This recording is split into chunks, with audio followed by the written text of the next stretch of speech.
कैसा कम्युनिकेट, मेरा कम्युनिकेशन कैसा है, और मेरे छोटे भाई बहनों से मेरा रिश्ता कैसा है। फोर्थ हाउस कुंडली का जो चौथा घर होता है वो सुख भाव होता है। वहां से हम अपनी माता को, सुख सुविधाओं की चीजों को, हमारे घर के अंदर का माहौल, गाड़ी बंगला, जमीन, ये सारी चीजों को देखते हैं। पांचवा घर संतान का भाव होता है, वहां से बच्चे, उसके बाद लव रिलेशंस और एजुकेशन देखा जाता है, एजुकेशन ग्रेजुएशन वाला। ठीक है। देन सिक्स्थ हाउस अच्छा घर नहीं होता, वहां से हम छोटे टर्म्स की बीमारियां, लोन, उधारी, एनिमीज, ये सारी चीजें देखते हैं। पर जो एक अच्छी चीज देखते हैं वो होती है जॉब। सातवां घर पार्टनरशिप का घर होता है। पार्टनरशिप चाहे आप जैसे भी कर लो, शादी की पार्टनरशिप हो या बिजनेस की, सातवें घर से देखा जाता है। शादी को भी सातवें घर से देखा जाता है। और क्या कहते हैं, शादी को भी सेवेंथ हाउस से देखा जाता है। और स्पाउस के साथ जो रिलेशन होता है उसको भी सातवें घर से देखा जाता है। कोई भी लीगल कॉन्ट्रैक्ट या बिजनेस कॉन्ट्रैक्ट सेवेंथ हाउस से देखा जाता है। फिर हमने कुंडली के एट्थ हाउस के बारे में डिस्कस किया था। कुंडली का आठवां भाव सबसे अशुभ भाव होता है। यहाँ से हम हमारी लाइफ की लिमिट देखते हैं, मैं कितना जीऊंगी, है ना, कितना लाइफ मेरा कितना रहने वाला है, लाइफ में कैसे इवेंट्स होने वाले, लाइफ से रिलेटेड, ठीक है, डेथ लाइक इवेंट्स तो नहीं होने वाला है, एक्सीडेंट तो नहीं होने वाला है, लाइफ में ऑब्स्टिकल्स तो नहीं आने वाले हैं, इसके अलावा डाउनफॉल होना या सडन बढ़ जाना। बिना मेहनत का पैसा हमारा आठवां घर बताता है। ठीक है, मेरे बिना मेहनत का पैसा कैसे आएगा नहीं आएगा, ये मेरा आठवां घर बताता है। नाइन्थ हाउस मेरे भाग्य, मेरे पिता का घर है, मेरे तीर्थ स्थल की यात्रा का घर है, फॉरेन यात्रा का घर है। टेंथ हाउस मेरे कर्मों का, प्रोफेशंस का, मेरी लाइफ में कितनी ग्रोथ होने वाली है, मैं कितना ग्रो करने वाली हूँ, ये टेंथ हाउस बताता है। इलेवेंथ हाउस इनकम, मेरे पास पैसा, मैं जो मेहनत कर रही हूँ उससे मुझे गेन होगा या नहीं होगा। अगर मैं कोई कॉम्पिटेटिव एग्जाम दे रही हूँ उससे मुझे गेन होगा या नहीं होगा, ये हमारा इलेवेंथ हाउस। ट्वेल्थ हाउस जो होता है कुंडली का वो भी अच्छा घर नहीं होता। वहां से हम लॉसेस, एक्सपेंसेस, जेल या लीगल, जो भी लीगल चीजें होती है ना, कोर्ट केसेस वगैरह, ये सारा देखते हैं। ट्वेल्थ हाउस से एक चीज अच्छी देखी जाती है, फॉरेन सेटलमेंट। तो ये 12 घर, और इन 12 घरों में हमारी लाइफ से जुड़ा कोई ना कोई प्रॉमिस होता है, कोई ना कोई चीजें होती हैं। ठीक है, हमें जो भी चीज चाहिए हम उस घर में जाते हैं। कल हमने ये डिस्कस किया था, मुझे शादी चाहिए, मैं सेवेंथ हाउस में जाऊंगी। मुझे बेबी चाहिए, बच्चा चाहिए, मुझे बच्चा कब होगा, होगा नहीं होगा, है ना, तो मैं फिफ्थ हाउस में जाऊंगी। मुझे बहुत सारा पैसा चाहिए, मैं चाहती हूँ मेरे बिजनेस से मेरे पास बेहिसाब पैसा है, तो गेन, पैसा, income, that is eleventh house. तो इस तरीके से हमें जो भी चीजें चाहिए हम उस हाउस में जाते हैं। फिर मैंने बताया था हर हाउस, सभी घरों का एक ओनर होता है। कल ये चीज मैंने आप लोगों को क्लियर की थी, हर घर का एक ओनर होता है। जैसे हमारे घर के बाहर हमारे नाम लिखे होते हैं, ठीक है, जैसे हमारे घर के बाहर हमारे घर के ओनर का नाम लिखा होता है, हेड ऑफ फैमिली का नाम लिखा होता है, वैसी हर हाउसेस के बाहर भी उस घर के ओनर का नाम लिखा होता है। नाम नहीं, नंबर लिखा होता है। एक्चुअली हाउसेस के ओनर को नंबर से रिप्रेजेंट किया जाता है। इस चीज को कुंडली में समझ लेते हैं। ये कुंडली रही, हर कुंडली में आपको नंबर्स दिख रहा है। ठीक है, इस चीज को हम रिवाइज कर रहे हैं। हर घर के बाहर नंबर्स हैं, ये नंबर्स इस घर के ओनर को बताते हैं। ठीक है, कि कौन सा नंबर है तो उस घर का ओनर कौन है। कल मैंने आप लोगों को ये चीज बताई थी, अगर एक नंबर, और यही राशियां भी होती हैं, राशि is actually address of that house, that particular house. ठीक है, तो अगर 1 नंबर राशि और 8 नंबर राशि है, मेष राशि और वृश्चिक राशि है, तो इसके लॉर्ड होते हैं मंगल देव, इन घर के ओनर मंगल देव। अब हमें जो भी चाहिए हमें मंगल देव से मांगना पड़ेगा। 2 नंबर और 7 नंबर, ठीक है, शुक्र देव ओनर होते हैं। वृषभ राशि और तुला राशि के ओनर शुक्र देव होते हैं। 3 नंबर और 6 नंबर मिथुन राशि और कन्या राशि के जो ओनर होते हैं वो बुध देव होते हैं। 4 नंबर दैट इज कर्क राशि, चंद्र देव ओनर है। जहां भी आपको कुंडली में 4 नंबर लिखा मिल रहा है, जैसे यहाँ पे इनके 10वें घर में 4 नंबर लिखा है, तो चंद्रदेव इस घर के ओनर है। ठीक है, 5 नंबर अगर लिखा है तो सूर्य देव ओनर है। ठीक है, लियो, सिंह राशि सूर्य देव ओनर है। 9 और 12, ठीक है, धनु और मीन राशि गुरुदेव ओनर है। और 10 और 11 नंबर शनि देव ओनर है इन घरों के। अगर मैं आपसे पूछूं कि बताइए यहाँ पे सातवें बताइए मुझे सेवेंथ हाउस से मुझे शादी देखनी है, मुझे शादी देखनी है तो मैं सेवेंथ हाउस में जाऊंगी, है ना, मुझे शादी देखनी है इसलिए मैं सेवेंथ हाउस में गई। सेवेंथ हाउस का ओनर कौन है? सेवेंथ हाउस का ओनर कौन है?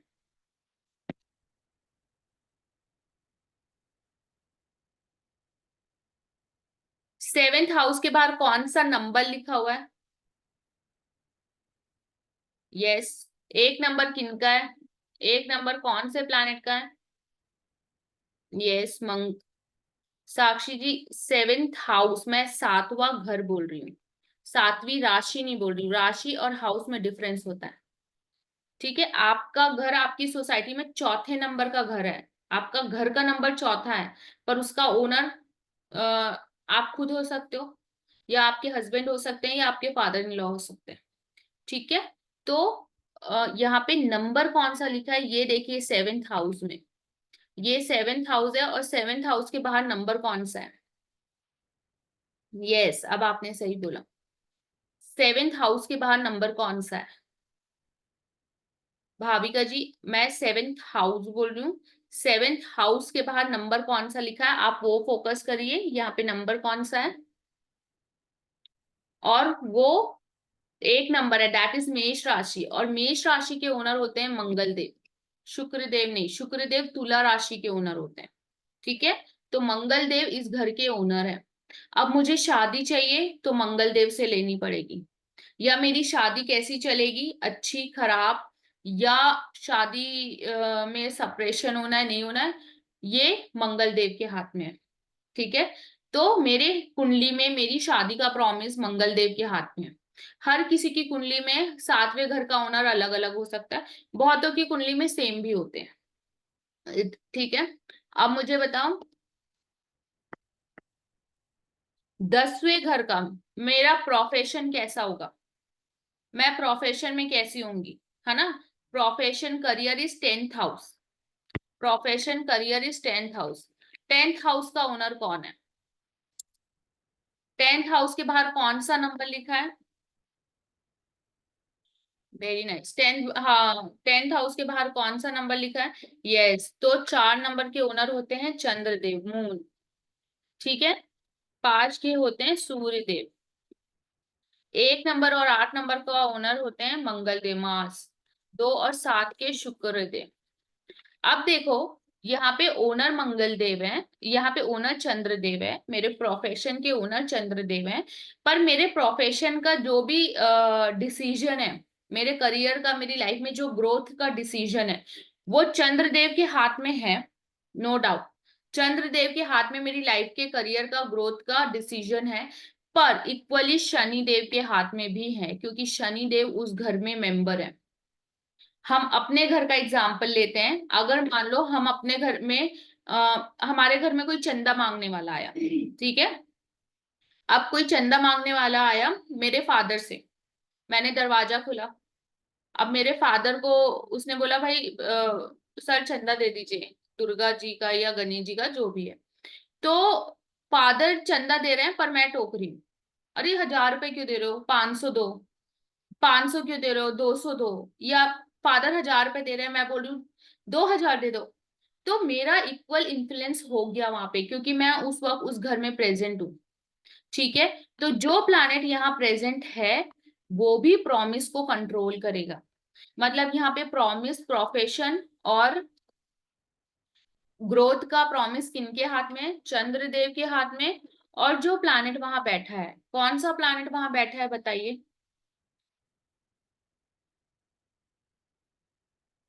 कौन सा प्लैनेट यहाँ पे बैठा हुआ है?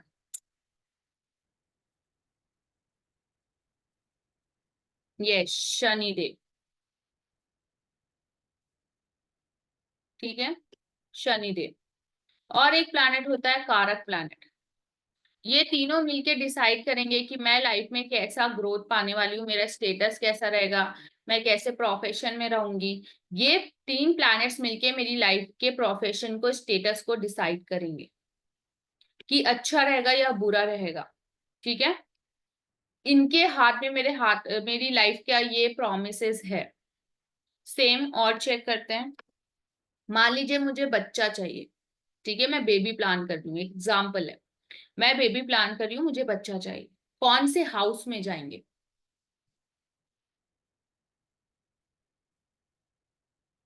फॉर यस, संतान का भाव कौन सा भाव होता है? 5वां, है ना। तो हम 5वें घर में आ गए। 5वें घर का ओनर कौन है? 5वें घर का ओनर कौन है? 5वें घर के बाद 11 नंबर लिखा है। यस, वेरी नाइस, सेटन। शनि देव इस घर के ओनर है। ठीक। प्लस कौन कौन इस घर का सदस्य है? कौन कौन सा प्लैनेट इस घर के अंदर सदस्य है?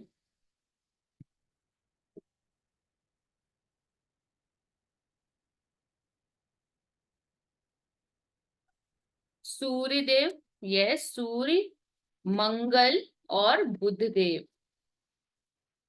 ठीक है, ये प्लैनेट्स मिलके बेबी, जो बेबी है उसका डिसीजन लेंगे कि बच्चा होगा नहीं होगा।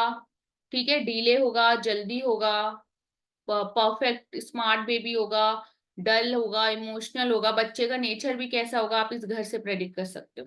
प्लस बच्चे के कारक प्लैनेट होते हैं बुध देव। ठीक है, तो हमें और कारक प्लैनेट को भी लेना है। इस तरीके से प्रॉमिस को चेक किया जाता है, इस तरीके से कुंडली में किसी भी प्रॉमिस को चेक किया जाता है कि मुझे ये प्रॉमिस मिलने वाला है या नहीं मिलने वाला है। ठीक है, अब ये अच्छा मिलेगा या बुरा मिलेगा मैम? ठीक है, सैटर्न, सूर्य, बुध और मंगल मिलके बच्चे का डिसीजन लेंगे, पर अच्छा लेंगे या बुरा लेंगे? टाइम से देंगे या डिले करेंगे? बच्चा स्मार्ट होगा, डिसिप्लिन्ड होगा या नहीं होगा? ठीक है, इन चीजों को समझना इंपॉर्टेंट है। अब इसे समझते हैं।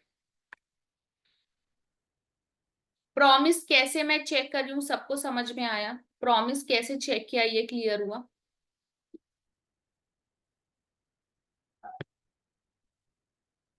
अगर आप लोग के पास कॉपी पेन है तो अभी हम जिस कुंडली में सारे प्रेडिक्शंस निकालने वाले हैं, है ना, उस कुंडली को खोल लेते हैं और इस कुंडली में प्रोमिसेस चेक करते हैं। देखिए, मुझे बताइए, शादी के लिए कौन सा घर? शादी के लिए कौन सा घर?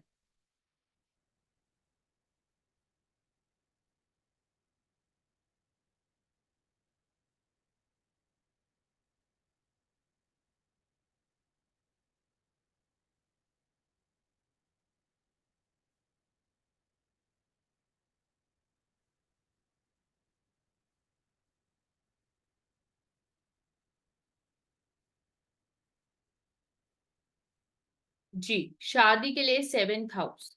ठीक है, शादी के लिए 7th हाउस होता है। अब मुझे बताओ, शादी के लिए 7th हाउस है, तो कौन सा यहाँ पे कारक, कौन सा यहाँ पे हाउस का लॉर्ड है?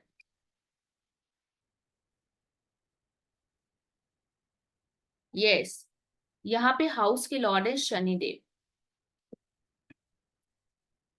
प्लस शनिदेव, और उस घर में कौन बैठा है? और उस घर के अंदर कौन बैठा है? जुपिटर। उस घर में गुरु बैठे हुए हैं, है ना। ये शनिदेव, जुपिटर और शादी के कारक प्लैनेट वीनस, वाइफ, शादी, हम सबको पता है इसके कारक प्लैनेट वीनस होते हैं। तो ये तीनों प्लैनेट मिलके इस जातक की शादी डिसाइड करेंगे। ये तीनों प्लैनेट्स मिलके इस जातक की शादी डिसाइड करने वाले हैं। शादी कब होगी, होगी नहीं होगी, अच्छी होगी, डिस्टर्बिंग होगी, कैसी होगी, ये 3 प्लैनेट्स मिलके इस जातक की शादी को डिसाइड करेंगे। ठीक है, शनिदेव इस घर के लॉर्ड हैं, राशि लॉर्ड हैं, इसलिए शनिदेव इस घर के ओनर हैं। ठीक है, और गुरु यहाँ बैठे हैं, इसलिए शनि और गुरु इसलिए। तो इस जातक की शादी शनि, जुपिटर और वीनस डिसाइड करने वाले हैं। आप लोग के पास कॉपी पेन है तो नोट डाउन कर लो, क्योंकि हम इस कुंडली में सारे प्रेडिक्शंस निकालने वाले हैं। ओके। अब अब ये क्वेश्चन उठता है, मैम शादी अच्छी होगी बुरी होगी, होगी भी या नहीं होगी, प्लैनेट कैसे रिजल्ट्स देगा? क्योंकि ये तो कॉमन है कि हमने प्लैनेट्स के नाम निकाल लिए, ठीक है। तो प्लैनेट कैसे काम करता है, प्लैनेट का काम करने का तरीका कैसा है वो देखते हैं।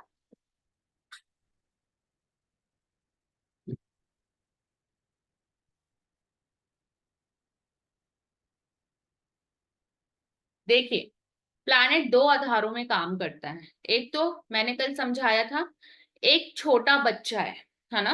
बच्चा चाहता है मैं आर्मी ज्वाइन करूं, छोटा बच्चा चाहता है कि मैम मैं आर्मी ज्वाइन करना चाहता हूँ। बच्चा आर्मी ज्वाइन कर पाएगा क्या? बताएं, बच्चा आर्मी ज्वाइन कर पाएगा क्या?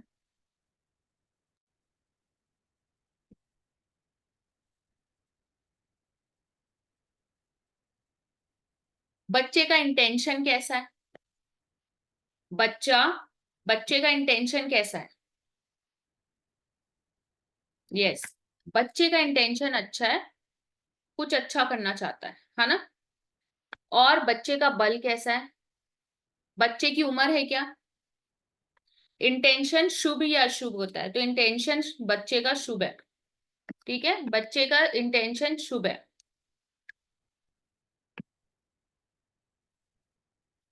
पर बच्चे के पास बल है क्या? उम्र है क्या? अगर मैं एलिजिबिलिटी के टर्म्स में बात करूं तो यहाँ उम्र आ गई, तो बच्चे की उम्र है क्या? नहीं है, नॉट पॉसिबल, तो बच्चा निर्बल हो गया, बच्चा बल ही नहीं रहा। इट मीन्स बच्चा चाहता तो अच्छा था, पर बच्चा प्रॉमिस को फुलफिल नहीं कर पाया क्योंकि बच्चे के पास स्ट्रेंथ नहीं थी। अब एक 25 साल का लड़का है, वो 25 साल का लड़का बोल रहा है मैं आर्मी ज्वाइन करना चाहता हूँ। 25 साल के लड़के की इंटेंशन कैसी है? अच्छा फिट फाट लड़का है, मस्त, एज भी परफेक्ट है, तो उसे आर्मी में जाना है। तो अब 25 साल के लड़के की इंटेंशन कैसी है? शुभ है, ठीक है। अब क्योंकि लड़का 25 साल का है तो उसके पास स्ट्रेंथ है क्या? परफेक्ट है, फिट है, हाइट है, उम्र है, सारी चीजें हैं, तो अब उसके पास स्ट्रेंथ भी है, ठीक है। अब वो बली है, अब वो बली है। तो इस सेम फैक्टर पे प्लैनेट्स भी काम करते हैं। प्लैनेट्स का इंटेंशन क्या है? पर प्लैनेट का इंटेंशन जो भी है, क्या प्लैनेट बली है? मेरी कुंडली में शनि देव मुझे बड़ा घर देने आए, ठीक है, मेरी कुंडली में शनि देव मुझे बड़ा बंगला देना चाहते हैं। शनिदेव के इंटेंशन बड़े अच्छे हैं क्योंकि शनिदेव मुझे बड़ा घर देना चाहते हैं, और शनिदेव के पास बल भी है, तो मेरे पास जब भी शनिदेव आएंगे मैं घर बना लूंगी। ये क्योंकि उनके पास बल भी था और उनके इंटेंशन भी अच्छे थे, ठीक है। मेरे पास शनिदेव मुझे बड़ा घर देने आए, बट शनिदेव के पास बल नहीं है, शनिदेव स्ट्रांग नहीं है, तो शनिदेव मुझे घर दे पाएंगे क्या? या तो मुझे घर नहीं दे पाएंगे या तो बहुत नॉर्मल सा छोटा सा घर देंगे, ठीक है। तो बल का और इंटेंशन दोनों का इक्वल इंपॉर्टेंस होता है। प्लैनेट का इंटेंशन कैसा है, वो हमें क्या देना चाहता है, गुड और बैड, ठीक। प्लैनेट गुड और बैड देने के लिए स्ट्रांग है क्या? अगर प्लैनेट स्ट्रांग होगा तो हमें दे देगा। कल एक एग्जाम्पल मैंने चाय वाला लिया था, ठीक है, आप लोग मेरे घर आए हो और आप मुझे बोल रहे हो मैम एक कप चाय पिला दो। मैं अपने घर में हूँ, स्वराशि वाला कॉन्सेप्ट बता रही हूँ, मैं अपने घर के अंदर हूँ, आप मेरे पास आए, आपने मेरे से एक कप चाय मांगी, मेरा इंटेंशन है कि भाई मैं इनको चाय पिलाऊं, मैं चाहती हूँ कि ये मेरे घर आए हैं मैं इनको एक कप चाय पिलाऊं, तो मेरा इंटेंशन कैसा हुआ? मैं आपको चाय का कप, मैं आपके लिए चाय बनाना चाहती हूँ, मेरा इंटेंशन कैसा है? आप मुझसे जो मांग रहे हो वो मैं आपको देना चाहती हूँ, तो इंटेंशन कैसा हुआ, शुभ हुआ? बताइए। यस, आप मुझसे जो मांग रहे हो मैं आपको देना चाहती हूँ, मेरा इंटेंशन शुभ है, पर मेरे घर के अंदर दूध और चाय पत्ती नहीं है, मेरे घर के अंदर उस वक्त दूध और चाय पत्ती नहीं है। मेरा स्ट्रेंथ कैसा हुआ, मेरा पावर क्या हुआ? चाय बनाने के लिए जो चीजें मुझे चाहिए थी वो मेरे पास है नहीं, तो मेरी स्ट्रेंथ कैसी हुई? वीक हुई, तो अब मैं चाहते हुए भी चाय नहीं दे पाऊंगी। इट मीन्स कई बार प्लैनेट अपनी स्वराशि में होते हैं, उच्च की राशि में होते हैं, जैसे अभी मुझे जिन्होंने लिखा था मैम मेरा वीनस उच्च का है बट मेरी लाइफ तो अच्छी नहीं जा रही है, तो कहीं ना कहीं वीनस की स्ट्रेंथ नहीं है, या कहीं ना कहीं वीनस और भी कहीं अशुभ हो रहा है। ठीक है, और भी अशुभ और शुभ के फैक्टर्स होते हैं। तो प्लैनेट इन दो चीजों के हिसाब से रिजल्ट देते हैं, एक तो उनका इंटेंशन और एक तो उनका स्ट्रेंथ। पूरी वैदिक एस्ट्रोलॉजी, पूरी वैदिक, जो इतनी मोटी मोटी वैदिक की बुक्स हैं, वो सारा बस इन दो चीजों को खोजने में पढ़नी पड़ती। कुछ नहीं, प्रॉमिस तो उतना ही चेक करना होता है जितना मैंने आपको सिखा दिया। ठीक है, अब प्लैनेट का इंटेंशन क्या है, प्लैनेट की स्ट्रेंथ कैसी है, पूरी वैदिक एस्ट्रोलॉजी इन दो कॉन्सेप्ट को समझाने में लिखी गई है। कि प्लैनेट का इंटेंशन निकालो, नक्षत्र पढ़ रहे हो, प्लैनेट का इंटेंशन खोजो, प्लैनेट का बल खोजो, लग्न देख रहे हो, प्लैनेट का इंटेंशन खोजो, क्या चाहता है प्लैनेट, हर तरीके से एनालाइज करो। जब हम शादी के लिए लड़का देखने जाते हैं या लड़की देखने जाते हैं, तो हम कैसे उसे हर तरीके से एनालाइज करते हैं। लड़का दिखने में सुंदर है, ये उसका एक गुण है। आप किसी लड़के को देखने गए हो शादी के लिए, लड़का दिखने में सुंदर है, ये उसका एक गुण है, पर ये उसको क्या शादी करने के लिए एलिजिबल बनाता है क्या? एक लड़का बहुत सुंदर दिखता है, सिर्फ ये देख के कि वो सुंदर है, बाकी आपने उसकी कोई चीजें चेक नहीं की, आप शादी के लिए हाँ कर दोगे?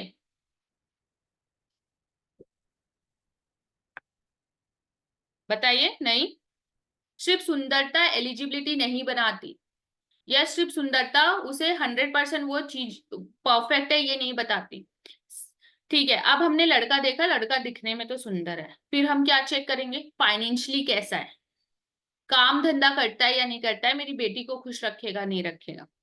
ठीक, हमने चेहरा तो देख लिया, फिर हम नेक्स्ट क्या देख रहे हैं, काम करता है या नहीं करता है, इनकम है या नहीं है ना?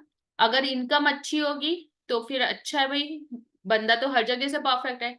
सेम प्लैनेट्स के साथ भी होता है। ऊंच और नीच जो लोग देख रहे हैं वो सिर्फ एक सुंदरता है, उसके बाद ऐसे और भी बहुत सारे सूत्र होते हैं जो प्लैनेट्स के और भी चीजों को बताते हैं। अभी ऊंच नीच, ओन हाउस, फ्रेंड का हाउस, सिर्फ हम ये देख रहे हैं कि वो कैसे घर में रह रहा है। ठीक है, ये सिर्फ पावर देने के लिए, मतलब स्ट्रेंथ है कि नहीं उसके पास, सिर्फ ये एक सूत्र है।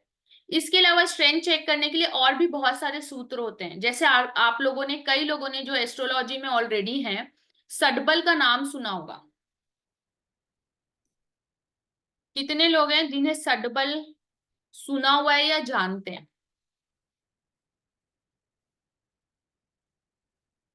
कोई है? नहीं है तो नो लिखो, हो तो बता दो भाई, हमें आता है।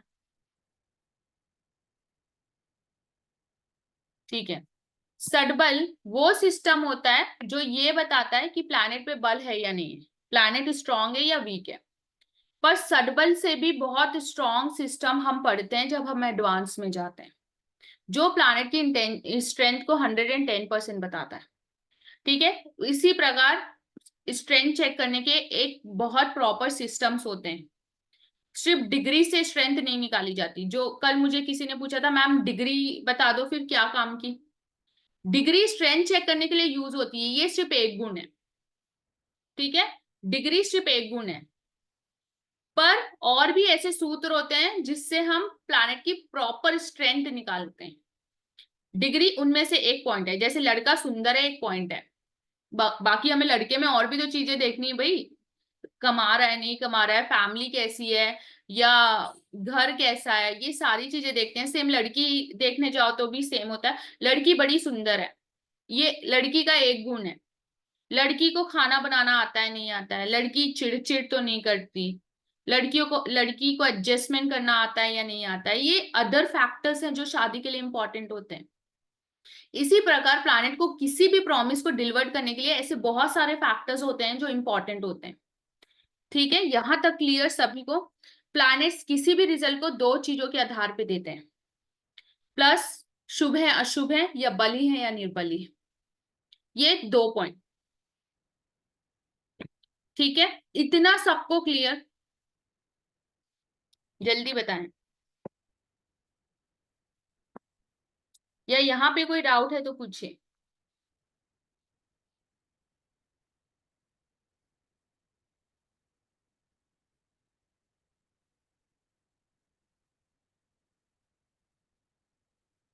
देखिए, अब ये क्वेश्चन उठता है, मैम हम प्लैनेट्स का बल कैसे निकालेंगे और प्लैनेट का स्ट्रेंथ कैसे निकालेंगे।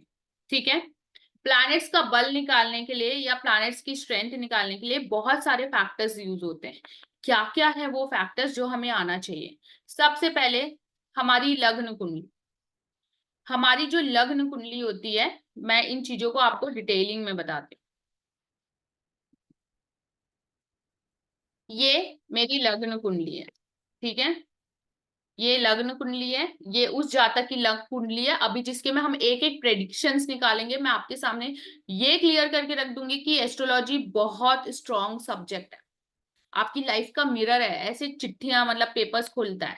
ठीक है, ये उस जातक की लग्न कुंडली है जिसका हम प्रेडिक्शन करने वाले हैं। अब मुझे इसके शुभ और अशुभ ग्रह निकालने हैं। मैं चाहती हूँ कि मैं इसके शुभ और अशुभ ग्रह निकालूं। टोटल 18 सूत्र होते हैं अशुभ प्लैनेट्स या शुभ प्लैनेट्स ये जानने के लिए। सिर्फ यहां से अगर सिर्फ मैं प्लैनेट का इंटेंशन जानना चाहती हूँ, टोटल 18 गुण, जिसमें से ऊंच नीच ओन राशि एक गुण है। ठीक है, ऊंच नीच एक एक जगह एक गुण है। ऐसे बहुत से गुण होते हैं। 6 8 12 में बैठा है या नहीं बैठा है, इन हाउसेज में होना अशुभ हो जाता है। जो भी प्लैनेट इन हाउसेज में वो अशुभ होते हैं। ये भी एक गुण है, मैं ये नहीं बोल रही हूँ कि ये प्लैनेट अशुभ ही है, ये एक गुण है। टोटल 18 सूत्रों में कुछ सूत्र मैं आपको एग्जाम्पल बता दूं। ठीक है, प्लैनेट उच्च का है नीच का है, ये लड़का पसंद करने के लिए पहला गुण। दूसरा, प्लैनेट 6 8 12 में तो नहीं है, क्योंकि ये घर अच्छे नहीं है, यहाँ पे बैठा प्लैनेट भी अच्छा नहीं होता। ठीक है, ये सिर्फ दूसरा गुण, ये दूसरा तरीका जिससे हम चेक करते हैं। तीसरा, प्लैनेट किसके घर में बैठा है। ठीक, ऐसे टोटल 18 सूत्र पढ़े जाते हैं प्लैनेट्स के इंटेंशंस को निकालने के लिए। प्लैनेट्स के बल को निकालने के लिए इसी प्रकार से 14 सूत्र हम पढ़ते हैं प्लैनेट की इंटेंशन के लिए, और 18 सूत्र हम पढ़ते हैं प्लैनेट की स्ट्रेंथ के लिए। ठीक है, प्लैनेट बली है या निर्बली है, मैंने डिग्री देख ली, मैम सूर्य का डिग्री यहाँ पे 5 है, मेरा सूर्य तो ना वीक है। नहीं भाई, सिर्फ डिग्री प्लैनेट का बल नहीं बताती। प्लैनेट का बल बताने के लिए और भी बहुत सारी चीजें होती हैं। मेरा वेट 70 किलो है, सिर्फ मेरा वेट मेरी मैं कितनी पावरफुल हूँ ये बता रहा है क्या। मैं 70 kg की हूँ, मेरा वेट सिर्फ ये बता रहा है कि मैं कितनी पावरफुल हूँ। मेरी सराउंडिंग, मेरा नॉलेज, मेरी लाइफ में बहुत सारी चीजें ये बताती हैं कि मैं कितनी पावरफुल हूँ या नहीं हूँ। ठीक है, उसी प्रकार से प्लैनेट का भी किस घर में है, कहाँ बैठे हैं, कौन सी डायरेक्शन में है, कौन से प्लैनेट के साथ हैं, वो प्लैनेट उसको सपोर्ट कर रहा है या अपोज कर रहा है। इस तरीके से हम 18 सूत्रों में कैलकुलेशंस करते हैं प्लैनेट की स्ट्रेंथ का। ये हो गया प्लैनेट की स्ट्रेंथ और बल आप निकालना चाहते हो तो पूरा लग्न पढ़ना। लग्न पढ़ने में ही हमारी 7 से 8 क्लास जाती है। ठीक, उसके बाद डिविजनल चार्ट्स। आप जो भी एस्ट्रोलॉजर के पास जाते हो, अगर वो सिर्फ आपका लग्न खोल के आपकी जीवन को बता रहा ना, मत जाओ, कल से बंद। ऐसे एस्ट्रोलॉजर के पास जाना ही नहीं है जो सिर्फ लग्न लेके बैठा है और आपकी जीवन को वो बता रहा है कि भाई कल तेरे साथ ये होगा, परसों ये होगा। मत जाओ, नहीं देख पा रहा। इतने चार्ट्स होते हैं, इन हर चार्ट्स में जाके प्लैनेट का स्ट्रेंथ, प्लैनेट कितना बली है और प्लैनेट का इंटेंशन क्या है, शुभ और अशुभ, प्लैनेट का इंटेंशन और प्लैनेट्स के बल को इन डिविजनल चार्ट से निकाला जाता है। ठीक है, उसके बाद नक्षत्र, बहुत इंपॉर्टेंट फैक्टर नक्षत्र। बहुत माइनर तरीके से अगर प्लैनेट के इंटेंशंस को आप निकालना चाहते हो तो नक्षत्र, प्लैनेट कौन से नक्षत्र में है, कौन से प्लैनेट का कौन सा दूसरा प्लैनेट उसका नक्षत्र लॉर्ड है। यहाँ लिखा है ना, जैसे सूर्य का नक्षत्र लॉर्ड केतु है।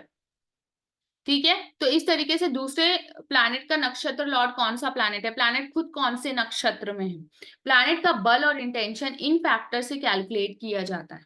ठीक है, इन सारे फैक्टर से प्लैनेट का बल और इंटेंशंस को कैलकुलेट किया जाता है।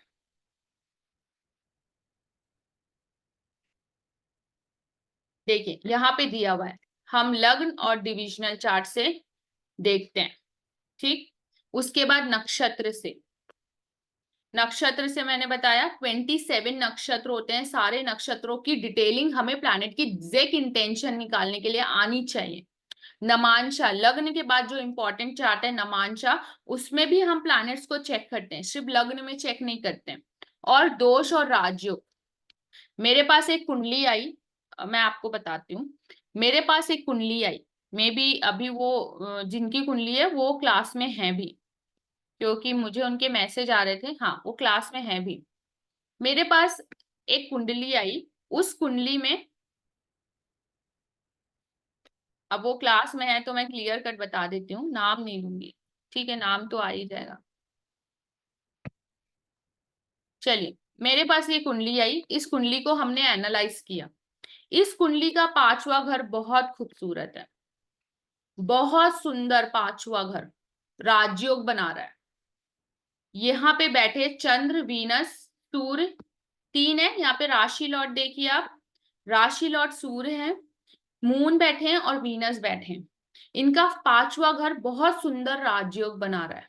जब हमने राजयोग मैंने कैलकुलेट किया तो आई वॉज शॉक, वाह इतना सुंदर पांचवा घर। बट जब मैंने प्लैनेट्स को चेक किया, जब मैं प्लैनेट्स के बारे में चेक, मैं जब प्लैनेट्स को चेक करने गई, तो चंद्र और वीनस कहीं ना कहीं शुभ नहीं है, ठीक है। तो इस राजयोग का जो फल इनको लाइफ में मिलना चाहिए वो नहीं मिला या नहीं मिलेगा, ठीक है। जब तक हम कोई रेमेडीज वगैरह नहीं कर रहे हैं तब तक नहीं मिलेगा। तो राजयोग दोषेस हमारे प्लैनेट्स में बहुत ज्यादा इन्फ्लुएंस क्रिएट करते हैं। सिर्फ ये देख के आपको कई एस्ट्रोलॉजर सिर्फ लग्न खोलेंगे, अरे आपका तो सूर्य का राजयोग है। कहाँ सूर्य का राजयोग है? सूर्य का राजयोग होता तो आपकी लाइफ ड्रास्टिकली बहुत अच्छी होती, 1% का डाउट नहीं। आपके आगे लोग दबते, आपकी सुनते, जैसे एक लाइफ में हम, मतलब एक प्रजा जैसे अपनी राजा की सुनती है, उस तरीके से। अगर सिर्फ प्लैनेट्स के राजयोग काम करते तो प्लैनेट्स के राजयोग बनने से ही हमारी लाइफ में बहुत सारी चीजें अच्छी हो जाती, पर ऐसा नहीं होता, क्योंकि प्लैनेट का इंटेंशंस भी इक्वली इंपॉर्टेंट, ठीक है। तो ये कुंडली का एग्जांपल मैंने इसलिए लिया क्योंकि ये मेरे पास रिसेंट कुंडली है। तो इसमें प्लैनेट जो थे वो शुभ नहीं थे, ठीक है। तो राजयोग दोष, दोष क्या होते हैं, ये सारा चीज देखना होता है। हमारी कुंडली की क्वालिटी कैसी है, कितने कुंडली में दोषेस है, साढ़े साती है कि नहीं है, केंद्रुम है कि नहीं है, ये सारी बातें जानना और समझना हमारे लिए इंपॉर्टेंट होता है। गोचर, ठीक है, गोचर, हमारी लाइफ में कई बार हमारी कुंडली बहुत अच्छी होती है पर गोचर का प्लैनेट हमारी लाइफ में बैंड बजा रहा होता है। तो गोचर को भी जानना और समझना उतना ही इंपॉर्टेंट है। किसी भी प्रकार का ग्रहण या अस्त, अस्त ग्रह, ये बताते हैं कि प्लैनेट का इंटेंशन और स्ट्रेंथ कैसी। सिर्फ एक सूत्र से प्लैनेट का इंटेंशन और स्ट्रेंथ को नहीं निकाला जाता। जो लोग सिर्फ अपने में ऊंच नीच देख रहे हैं या जो कोई एक पॉइंट देख के प्रेडिक्शंस क्रिएट कर रहे हैं, हम प्रॉमिस तो निकाल सकते हैं। आप प्रॉमिस आज आप लोग सब सीख गए, हर कोई अपनी कुंडली में शादी का प्रॉमिस निकाल लेगा, हर कोई अपनी कुंडली में बच्चे का प्रॉमिस निकाल लेगा, पर प्लैनेट शुभ है या अशुभ है, ये हमें इन सारे टॉपिक से पढ़ना पड़ता है। और इन्हीं सभी टॉपिक्स को यूज करके मैंने एक कुंडली में प्रेडिक्शन सारे प्लैनेट्स को निकाला हुआ है, ठीक है। दो कुंडली है, मैं आज एक एग्जांपल लूंगी। इन सारे कॉन्सेप्ट्स को मैंने लगाया है और इन सारे कॉन्सेप्ट्स को लगाने के बाद इस कुंडली में मैंने सारे प्लैनेट्स के इंटेंशंस और बल निकाल लिया है। अब इन प्लैनेट्स के इंटेंशन और बल निकालने के बाद कैसी किस प्रकार की प्रेडिक्शन आती है हम उसे समझते हैं, ठीक है। यहां तक किसी को डाउट है तो पूछ लीजिए। आगे ये जो कुंडली मेरे सामने है इसमें मैं आपको सारे इसकी लाइफ के प्रेडिक्शंस निकाल के बताऊंगी। यहां तक किसी को डाउट है तो पूछिए।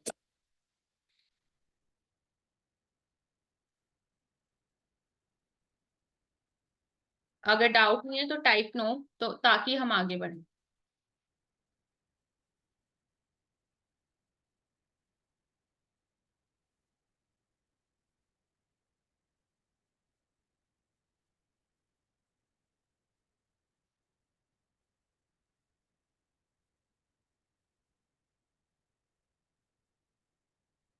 Rest please, any doubt?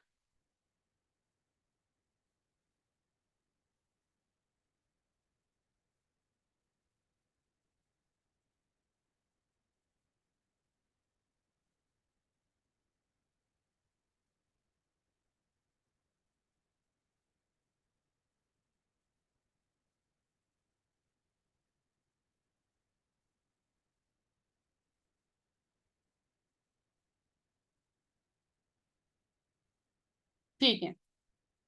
अब मेरे पास ये अभिषेक की कुंडली है। इस अभिषेक की कुंडली में मैंने सारे प्लैनेट्स के इंटेंशंस को प्रॉपर कैलकुलेट किए हुए, हर एक कॉन्सेप्ट को लगा के, नक्षत्र को लगा के, डिविजनल चार्ट्स को लगा के, जितने भी कॉन्सेप्ट्स होते हैं उन सबको लगा के हमने इनकी कुंडली में एनालिसिस करा हुआ है। जब मैंने प्लैनेट के इंटेंशंस निकाले तो मैंने देखा कि सूर्य और वीनस इसकी कुंडली के सबसे अशुभ ग्रह हैं। वो ऐसे ग्रह हैं जो इस जातक को लाइफ में ऑब्स्टिकल्स देना चाहते हैं। जिस भी घर में बैठे हैं उस घर के कारक तत्व को खत्म करना चाहते हैं। ठीक है, अगर शादी के घर में बैठे हैं तो शादी की चीजों को खत्म करेंगे। ठीक, उसके बाद ऑलमोस्ट 8 हाउस जो खराब रिजल्ट्स देता है वो सारे रिजल्ट्स ये दोनों प्लैनेट्स देने वाले हैं। ठीक है, ये इंटेंशन है इन प्लैनेट्स का, बहुत डिटेल स्टडीज के बाद निकला। मंगल इस कुंडली में सबसे शुभ प्लैनेट है। मंगल इस कुंडली का सबसे शुभ प्लैनेट है। राहु का इंटेंशन है कि राहु जिस भी घर में बैठा है बस खत्म कर देना है।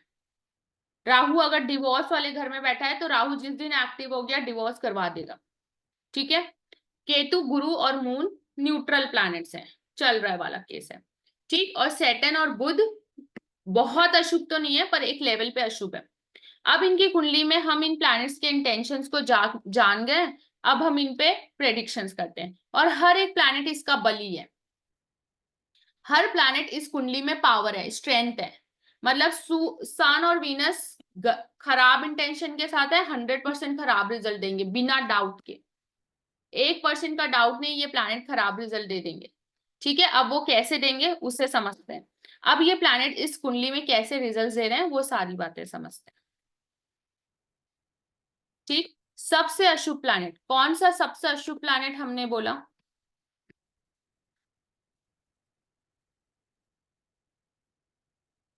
सबसे अशुभ प्लैनेट ये दोनों थे, इन पे बल भी है।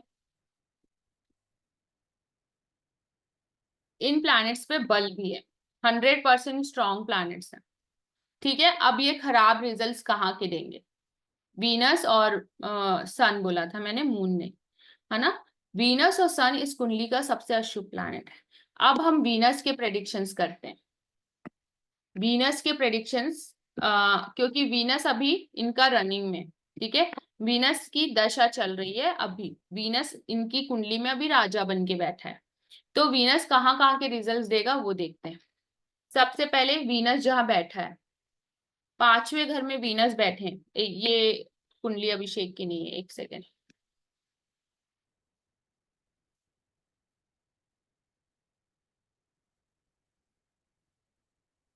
ठीक, वीनस जहां जहां बैठे हैं वहां वहां के रिजल्ट्स देंगे। वीनस तीसरे घर में बैठे हैं, वीनस तीसरे घर के रिजल्ट्स देंगे। दूसरा, वीनस की राशि, वीनस के दो घर कौन से बताया था मैंने आप लोगों को? एक तो वीनस स्वयं जहां बैठे हैं वहां के रिजल्ट्स देंगे, वहां रोका टोकी करेंगे, वहां परेशानी करेंगे। प्लस वीनस का खुद का घर कौन सा है? जल्दी बताओ सभी।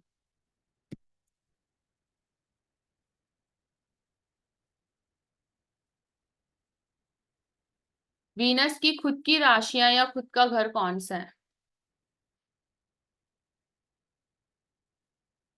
वीनस की दो राशियां मैंने खुद की बताई थी। यहाँ पे लोग 11th क्यों लिख रहे हैं मुझे नहीं समझ में आ रहा। वीनस की खुद की दो राशि कौन सी होती है शुक्र देव की? यस, सेकेंड नंबर की राशि एंड 7th नंबर की राशि वीनस की खुद की राशि होती है। ओके, आप लोग हाउस नंबर लिख रहे हो, गुड, ग्रेट। ठीक है, अच्छी बात है।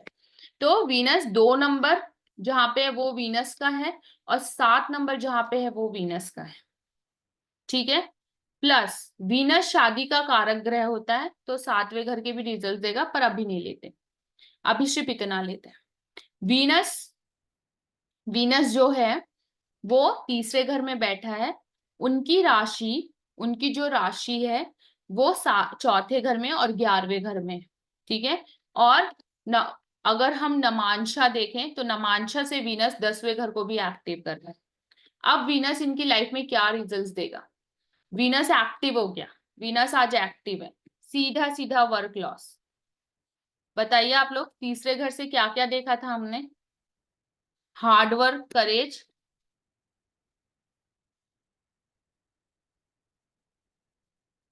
क्योंकि वीनस खराब है, सीधा सीधा वर्क लॉस। यस, सिबलिंग से भी प्रॉब्लम। और देखिए, वीनस खराब है, सिबलिंग से प्रॉब्लम, वर्क लॉस। चौथा घर, चौथा जो होता है मदर से इशू, मदर से इशू, प्रॉपर्टीज लग्जरीज सारी खराब, प्रॉपर्टी लग्जरीज ऑल गया, सब खत्म। ठीक है, ये प्रॉब्लम वीनस देगा चौथे घर से। घर के अंदर कलेश, शांति नहीं। ठीक, उसके बाद 10th हाउस, 10th हाउस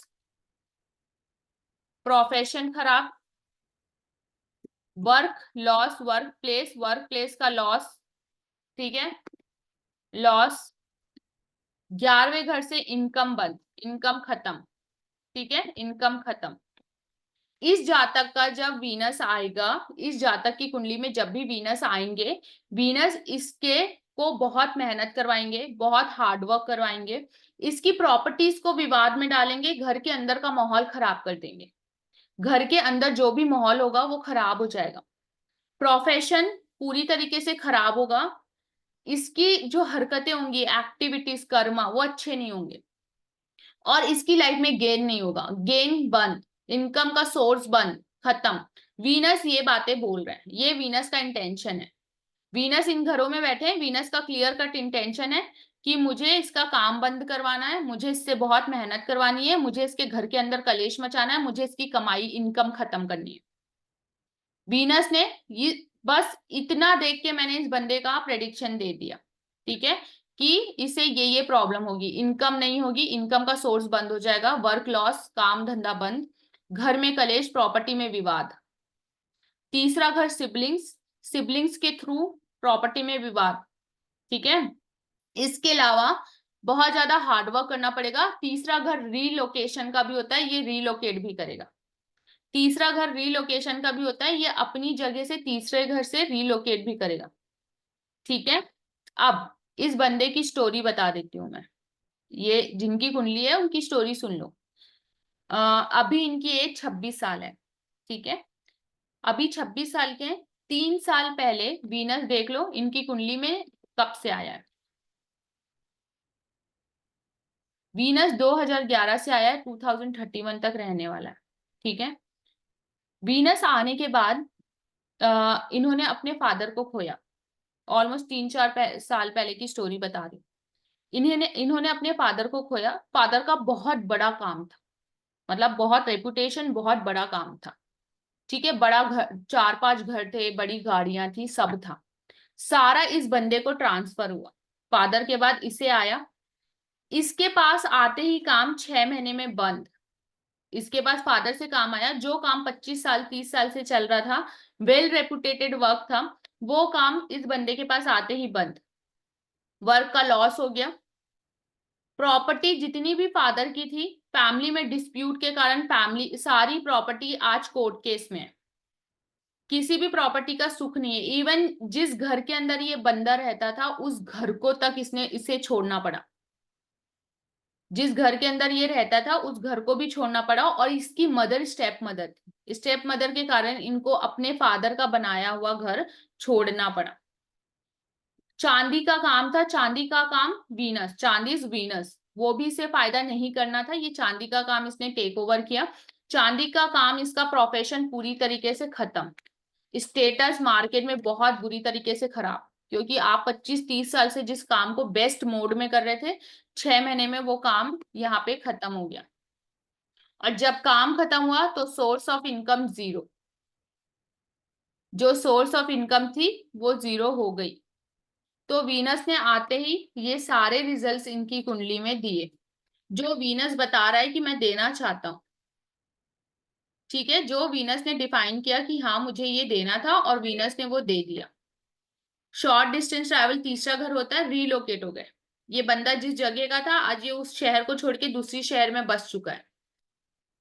ठीक है, तो प्रॉपर प्रेडिक्शन आप प्लैनेट्स के निकाल सकते हो। प्रॉपर इसकी लाइफ में जो प्रेडिक्शन आज मैंने आपके आगे रखा है, प्रॉपरली इसकी लाइफ में वही चीजें हुई है, उससे 1% अलग नहीं। समझा? सबसे अशुभ प्लैनेट हमारी लाइफ को कैसे खराब करता है, ये चीज क्लियर हुई आप लोगों को?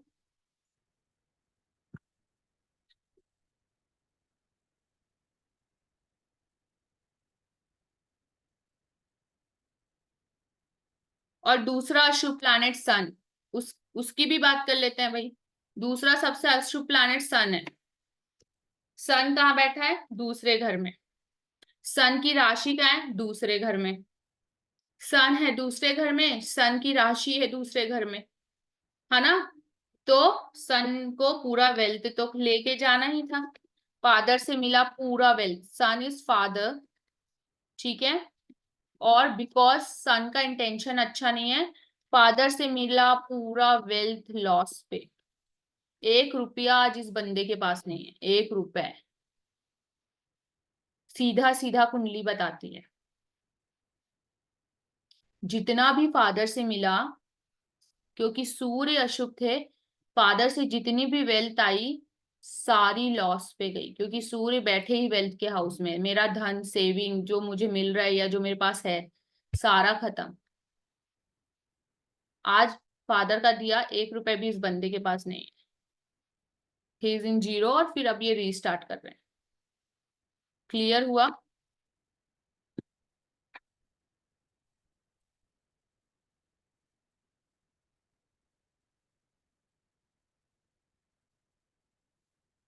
क्लियर हुआ? नहीं, वो राशियों के नंबर है।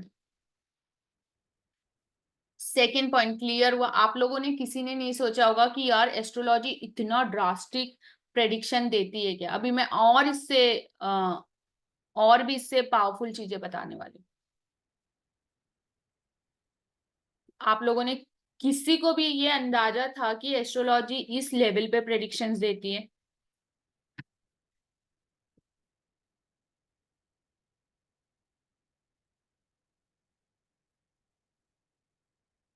वही तो मैं आपको समझाना चाहती हूँ ना पल्लवी जी, स्वराशि में होना इज ओनली वन थिंग।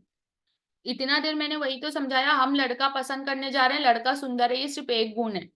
उसी तरीके से प्लैनेट अपने ही घर में बैठा है, ये सिर्फ एक गुण है। 18 गुणों, 14 गुणों से हम प्लैनेट के इंटेंशंस को चेक करते हैं। अभी जब मैं अभी आप लोग को बता रही थी कि हम कैसे प्लैनेट्स के इंटेंशन को चेक करेंगे, तब आप लोगों ने मे भी ध्यान नहीं दिया। टोटल 14 सूत्र होते हैं जो ये बताते हैं कि प्लैनेट के इंटेंशंस को कैसे चेक किया जाता है। सिर्फ अपने घर में होना इज नॉट लाइक कि वो अच्छे ही रिजल्ट देगा। सूर्य अपने घर में, पर सूर्य अच्छे रिजल्ट नहीं दे रहा है। सूर्य ने स्टेटस खराब कर दिया, सूर्य ने सारा धन खराब कर दिया, सेविंग्स, आज कुछ नहीं है इनके पास। तो तीसरा, द मोस्ट पावरफुल थिंग, कैसे हम लाइफ में इवेंट को चेक करेंगे। कुंडली में हम प्रॉपर डेट निकाल सकते हैं। कुंडली में हम प्रॉपर डेट निकाल सकते हैं। मैं कब फॉरेन में ट्रैवल करूंगी, कब मेरी शादी होगी, कब क्या होगा, इस जातक का शादी का डेट निकालते हैं। ठीक है, शादी कौन सा घर होता है शादी का, बताइए जल्दी से।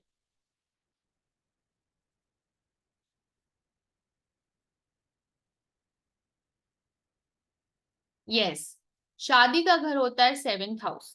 ठीक है, 7th हाउस शादी का घर होता है।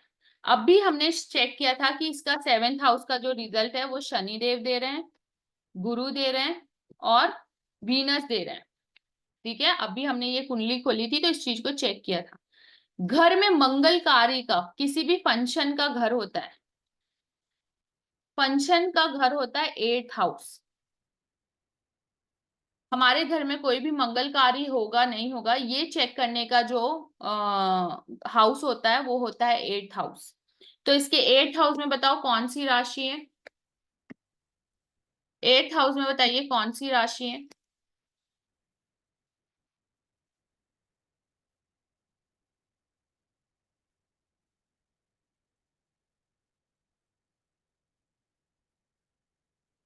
इसको मैंने इस तरीके से लिखा।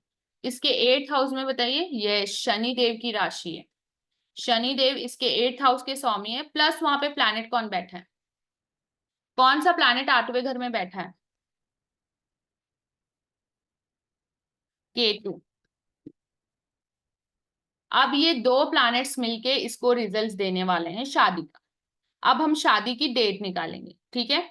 आज ये जातक 26 साल का है, मैं ये उम्मीद कर रही हूँ कि 20 साल के बाद हम इसकी शादी की 22 साल के आसपास हम इसकी शादी का डेट देखते हैं। ठीक, हम 22 साल से चेक करना चालू करेंगे। अब देखो, शादी का प्रॉमिस इन प्लैनेट्स के हाथ में है। ये जो प्लैनेट्स है ये रिस्पॉन्सिबल है इसको शादी देने के लिए।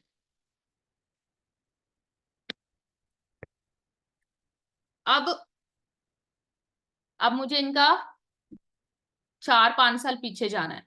तो 4-5 साल बाद अगर मैं कुंडली में पीछे जाती हूँ तो मैं देखूंगी कि वीनस की महादशा है। सही है, वीनस शादी वाला प्रॉमिस हाथ में रखता है। अच्छा रख रहा है बुरा रख रहा है वो एक अलग अलग बात है। शादी का प्रॉमिस वीनस अपने हाथ में रखता है। मैं 3-4 साल पीछे जा रही हूँ तो मैं 2018 में आई। वीनस और राहु, राहु शादी नहीं दे रहे हैं। देखो, राहु का कहीं नाम नहीं है शादी में, तो हम राहु वाला छोड़ देंगे।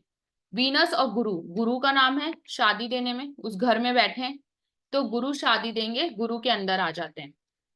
अब वीनस गुरु और गुरु शादी दे सकते हैं, पर अभी भी शादी वाला घर मेरा पूरा एक्टिव नहीं हुआ। अभी हम शनि देव से परमिशन नहीं ले रहे हैं, हमें शनि देव से भी परमिशन लेनी है। तो शनि देव की परमिशन हमें कब मिल रही है?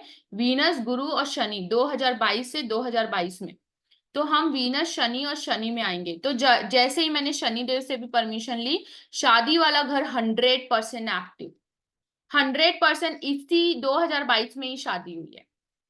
आप इतना देख के जातक को बता सकते हो कि इस ईयर में प्रॉमिस होने वाला है। ये तो मैंने ईयर बता दिया कि 2022 में शादी हुई। अब थोड़ा अंदर जाते हैं। मेरा मंगल कार्य का भी घर एक्टिव जैसे शनि एक्टिव है। अब शादी का घर तो 100% एक्टिव, शादी 2022 में ही होगी, कोई डाउट नहीं। ठीक है। अब मंगल कार्य का भी घर एक्टिव। अब वीनस गुरु शनि, शनि शनि में शादी की पॉसिबिलिटी 100% है। वीनस गुरु शनि बुध में, बुध शादी नहीं दे रहे हैं तो वो छोड़ देते हैं। Venus Venus Guru Shani and Ketu, Ketu मंगल कार्य दे रहे हैं। जैसे ही केतु आए, मेरा शादी का घर भी 100% एक्टिव और मेरे मंगल कार्य का घर भी 100% एक्टिव। शादी भी 100% एक्टिव, मंगल कार्य भी 100% एक्टिव। इट मीन्स शादी एग्जैक्ट इसी डेट पे होगी। शादी एग्जैक्टली इसी डेट पे होगी, कोई डाउट नहीं। कौन सी डेट है? 18 अप्रैल से 27 अप्रैल। बेफिक्र जातक को मैं डेट्स बताती हूँ, इस डेट में ही शादी होना है। और इनकी जो शादी हुई है, इनकी शादी का डेट बता देती हूँ मैं। 18 अप्रैल को रात को, मतलब 19 अप्रैल का दिन था वो, 12 बजे के बाद शादी हुई है तो 19 अप्रैल लग गया। 18 अप्रैल को रात को, इट मीन्स 19 अप्रैल की शादी है इस जातक की। इवन आप दिन भी निकाल सकते हो अगर आप इसके और अंदर जाते हो, पर वो सालों की प्रैक्टिस के बाद आता है। वो महीने 2 महीने या जस्ट ऐसी यूट्यूब का ज्ञान लेने से नहीं आता। क्लियर हुआ? हम एस्ट्रोलॉजी में इस तरीके से प्रॉमिस एग्जैक्टली निकाल सकते हैं, एग्जैक्टली। मैं और भी कुंडली में आप लोगों को ये प्रॉमिसेस अपनी तक कुंडली में निकाल के दिखा। क्लियर हुआ? हमने 2 चीजें सीखी, प्लैनेट्स हमें कैसे इवेंट्स दे रहे हैं। अब देखो, एक क्वेश्चन आप लोगों से, वीनस ने शादी तो दी, कैसी शादी देगा वीनस? वीनस ने शादी तो दे दी, पर कैसी शादी देगा वीनस? कैसा इंटेंशन है वीनस का?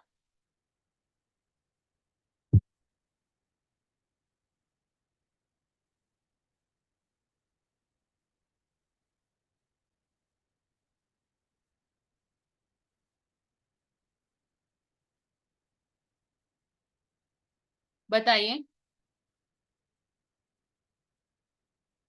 कैसी शादी देगा वीनस?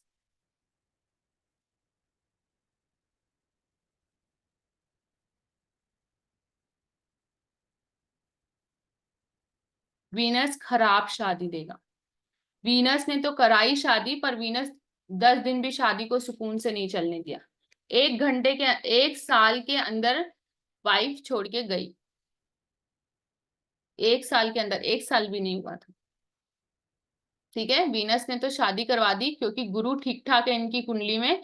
तो गुरु गुरु के कारण और सैटर्न के कारण शादी हो तो गई, पर वीनस ने टिकने नहीं दी क्योंकि वीनस अभी राजा बन के बैठा है। गुरु सैटर्न ने शादी तो दी पर वीनस ने टिकने नहीं दी। एक साल के अंदर वाइफ इनको छोड़ के गई है, एक साल के अंदर। इतने माइनर तरीके से प्रेडिक्शंस एस्ट्रोलॉजी में निकल के आते हैं, इतने माइनर तरीके से, और कोई डाउट नहीं, हर किसी की कुंडली में निकल के आते हैं। सतीश जी, आप अवेलेबल हैं?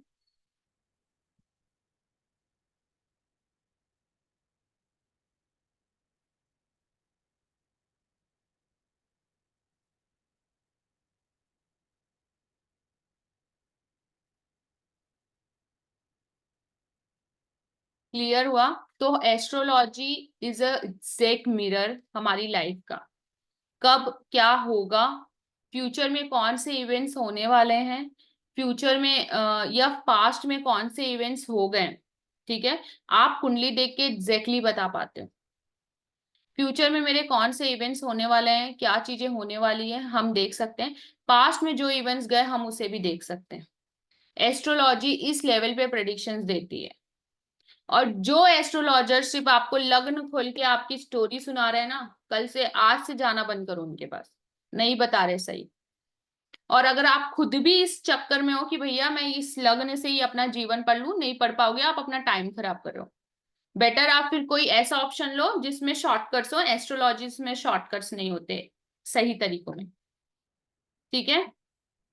ये एग्जैक्टली होता है, एग्जैक्टली। क्लियर हुआ सभी को?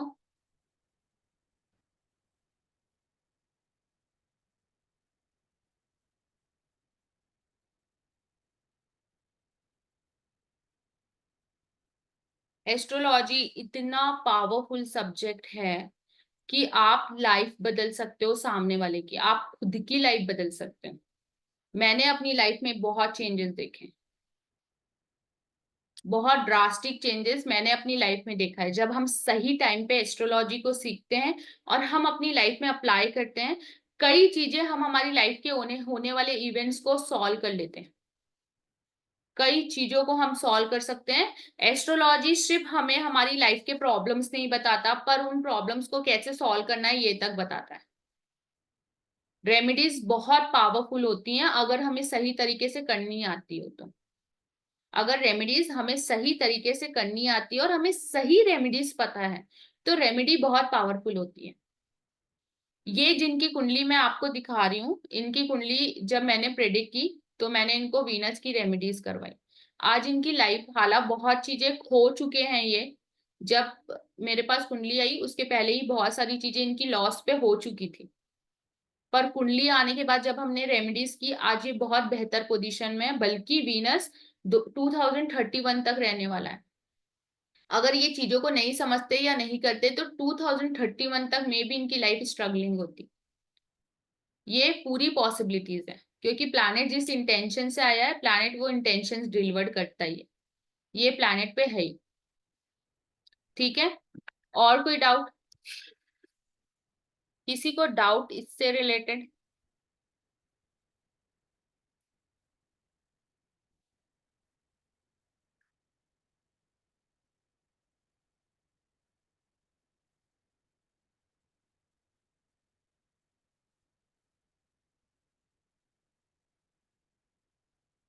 आंसर करिए, अगर किसी को डाउट है तो ठीक है, नहीं तो हम आगे बढ़ेंगे। अभी हमारा दो इंपॉर्टेंट टॉपिक बचा है, एक तो रेमेडी और एक टॉपिक है कि कैसे हम एस्ट्रोलॉजी को लाइफ में या करियर में उतार सकते हैं। ये दो हमारे इंपॉर्टेंट टॉपिक है। एनी डाउट, यस और नो? अगर डाउट है तो पूछिए, नहीं तो हम आगे बढ़ते हैं।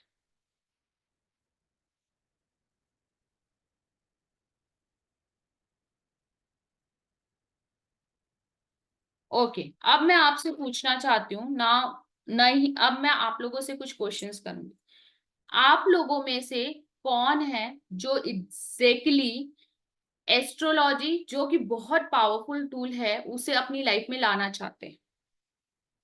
ऐसे कौन कौन है, इधर पर्सनल और फिर प्रोफेशन? कुछ लोग प्रोफेशन ही सीखते हैं, पर प्रोफेशन देखो, हम सबसे पहले हम ही अपने फर्स्ट कस्टमर होते हैं क्योंकि आप जब इतनी चीजें सीखते हो और आप जब इतने मैजिकल वर्ल्ड पे जाते हो ना, तो आप खुद पे पहले चीजों को सेटल्ड करते हो। ठीक है। तो इतने पावरफुल टूल से आप में से कौन कौन है जो अपनी लाइफ में चेंजेस लाना चाहता है?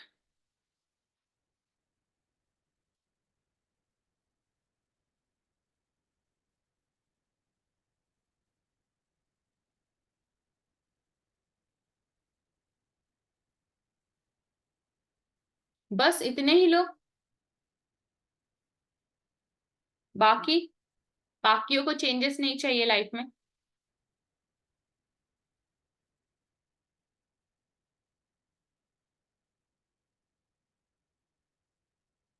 कुछ बातें एस्ट्रोलॉजी से जुड़ी जो मैं आपको एक्सप्लेन कर देती हूँ। पहली बात, एस्ट्रोलॉजी कोई शॉर्टकट सब्जेक्ट नहीं है। मेरा 2 दिन का टारगेट था आपको प्रॉमिस चेक करना सिखाना। मैंने आपको प्रॉमिस चेक करना सिखा दिया। ठीक है, मैं आपको प्रॉमिस चेक, हम इस क्लास में मैं एक कॉन्सेप्ट अपना सामने रखती हूँ, मैंने आपको प्रॉमिस चेक करना सिखा दिया। अब प्लैनेट्स के इंटेंशंस या स्ट्रेंथ की बात आती है, या बहुत डिटेलिंग में लाइफ को चेंज करने की बात आती है, तो वो 2 दिन का सब्जेक्ट नहीं है। ठीक है, हम 2-2 महीना स्टूडेंट्स को ट्रेन करते हैं। मैंने अपनी लाइफ में 1 साल प्रैक्टिस की है। और इवेंट्स निकाल पाना, ये जो इवेंट्स मैं निकाल पाती हूँ, ये मेरी सेल्फ प्रैक्टिस है। मेरे गुरु ने ही सिखाई, पर गुरु इतना क्लियर नहीं बताते थे। सिखाया उन्होंने ही है। और मैं उनके ही कॉन्सेप्ट्स को आज पढ़ रही हूँ, लिख रही हूँ या उतार रही हूँ। पर मेरी खुद की प्रैक्टिस है। तो जो लोग इस इंटेंशंस में हैं कि हम 2 दिन में एस्ट्रोलॉजी सीख जाएंगे, वो एक तो पहली बात, वो गलत चीजें सीखेंगे। 2 दिन का सब्जेक्ट एस्ट्रोलॉजी है नहीं। और अगर आप इस आधार पे हो कि हम 2 दिन 3 दिन या यूट्यूब से एस्ट्रोलॉजी सीख जाएंगे, तो मेरी हाथ जोड़ के आप लोगों से विनती है कि आप एस्ट्रोलॉजी मत पढ़िए। क्योंकि आप क्या करेंगे, आप यूट्यूब का अधूरा ज्ञान लेंगे। ठीक है, आप आधे आधे नॉलेज लेंगे, और आप फिर उस आधे आधे नॉलेज से ना लोगों को आधे प्रेडिक्शंस देंगे, और आधे प्रेडिक्शन से आधी रेमेडीज देंगे, जो झूठ से भी खतरनाक होता है। तो जो इस इंटेंशन में है कि भैया मैं तो यूट्यूब से ज्ञान लूंगा, फ्री में लूंगा और मैं बन जाऊंगा एस्ट्रोलॉजर, और जो अधूरी पढ़ाई लेके दूसरों की कुंडली देख रहे हैं, मत करो ऐसा। ठीक है, क्योंकि इतना फेक फैला हुआ है, इतना फेक है, लोग एस्ट्रोलॉजी के नाम पे इतनी फेक फैला रखे हैं कि लोग आज बिलीव नहीं करते हैं इतने पावरफुल टूल पे। मैंने अपनी खुद की फैमिली का एग्जाम्पल दिया, मैंने अपने फादर का एग्जाम्पल इसलिए दिया क्योंकि मेरे फादर को इतने एस्ट्रोलॉजर्स ने लूट रखा था कि मेरे फादर बिलीव नहीं करते। ठीक है, तो क्या कहते हैं, जो भी इस इंटेंशन से क्लास में है, वो ऑलरेडी या तो लेफ्ट कर गए या तो उनको कोई मतलब नहीं। अब प्लैनेट के इंटेंशंस और प्लैनेट की जो भी चीजें होती हैं वो हम एडवांस में ही पढ़ सकते हैं। ठीक है, एडवांस का कोर्स जो हम आप लोगों को ऑफर करते हैं, हम जो चीजें मैं या हमारी संस्था ऑफर करती है, वो चीजें मैं आपको डिटेल में बताती हूँ। हम बहुत ही छोटे अमाउंट पे स्टूडेंट्स को एस्ट्रोलॉजी सिखाना, जो प्रोफेशन जाना चाहते हैं उनको हेल्प करना, और लाइफ में ग्रोथ के सिस्टम पे लेके जाना, ये सारी चीजें हम करते हैं। पर किस सिस्टम से करते हैं वो मैं थोड़ा सा आपको समझाती हूँ। 5-10 मिनट आप बहुत पेशेंटली इन बातों को समझिए, आपको समझ में आएगा कि एस्ट्रोलॉजी बहुत पावरफुल टूल है। आपके पर्सनल के लिए तो मैंने बता दिया, जब मैंने कुंडली में एनालाइज किया तो आपने देख लिया कि वो कितना पावरफुल टूल है। ठीक, पर कोर्स में क्या क्या है वो समझते हैं। पहली बात, हमारा कोर्स बहुत बेसिक से है। जिनको ये तक नहीं पता कि एस्ट्रोलॉजी क्या होती है, हालांकि ऐसा कोई नहीं होता, पूरी दुनिया को पता है कि ज्योतिष शास्त्र क्या है। आज इंडिया से ज्यादा लोग बाहर फॉलो करने लगे हैं। ठीक है, आज हमारा जितना भी ज्ञान है, हम चाहे एस्ट्रोलॉजी बोल लो, चाहे योगा बोल लो, चाहे मेडिटेशन बोलो, आज पूरी दुनिया फॉलो करती है। कभी आप ऋषिकेश जाइए और देखिए, आपको इंडियन से ज्यादा वहां योगा सीखते हुए, ध्यान क्रिया सीखते हुए फॉरेनर्स मिल जाएंगे। ठीक है, तो सबसे पहले बेसिक एस्ट्रोलॉजी होता क्या है, इंपॉर्टेंस, फिर राशि।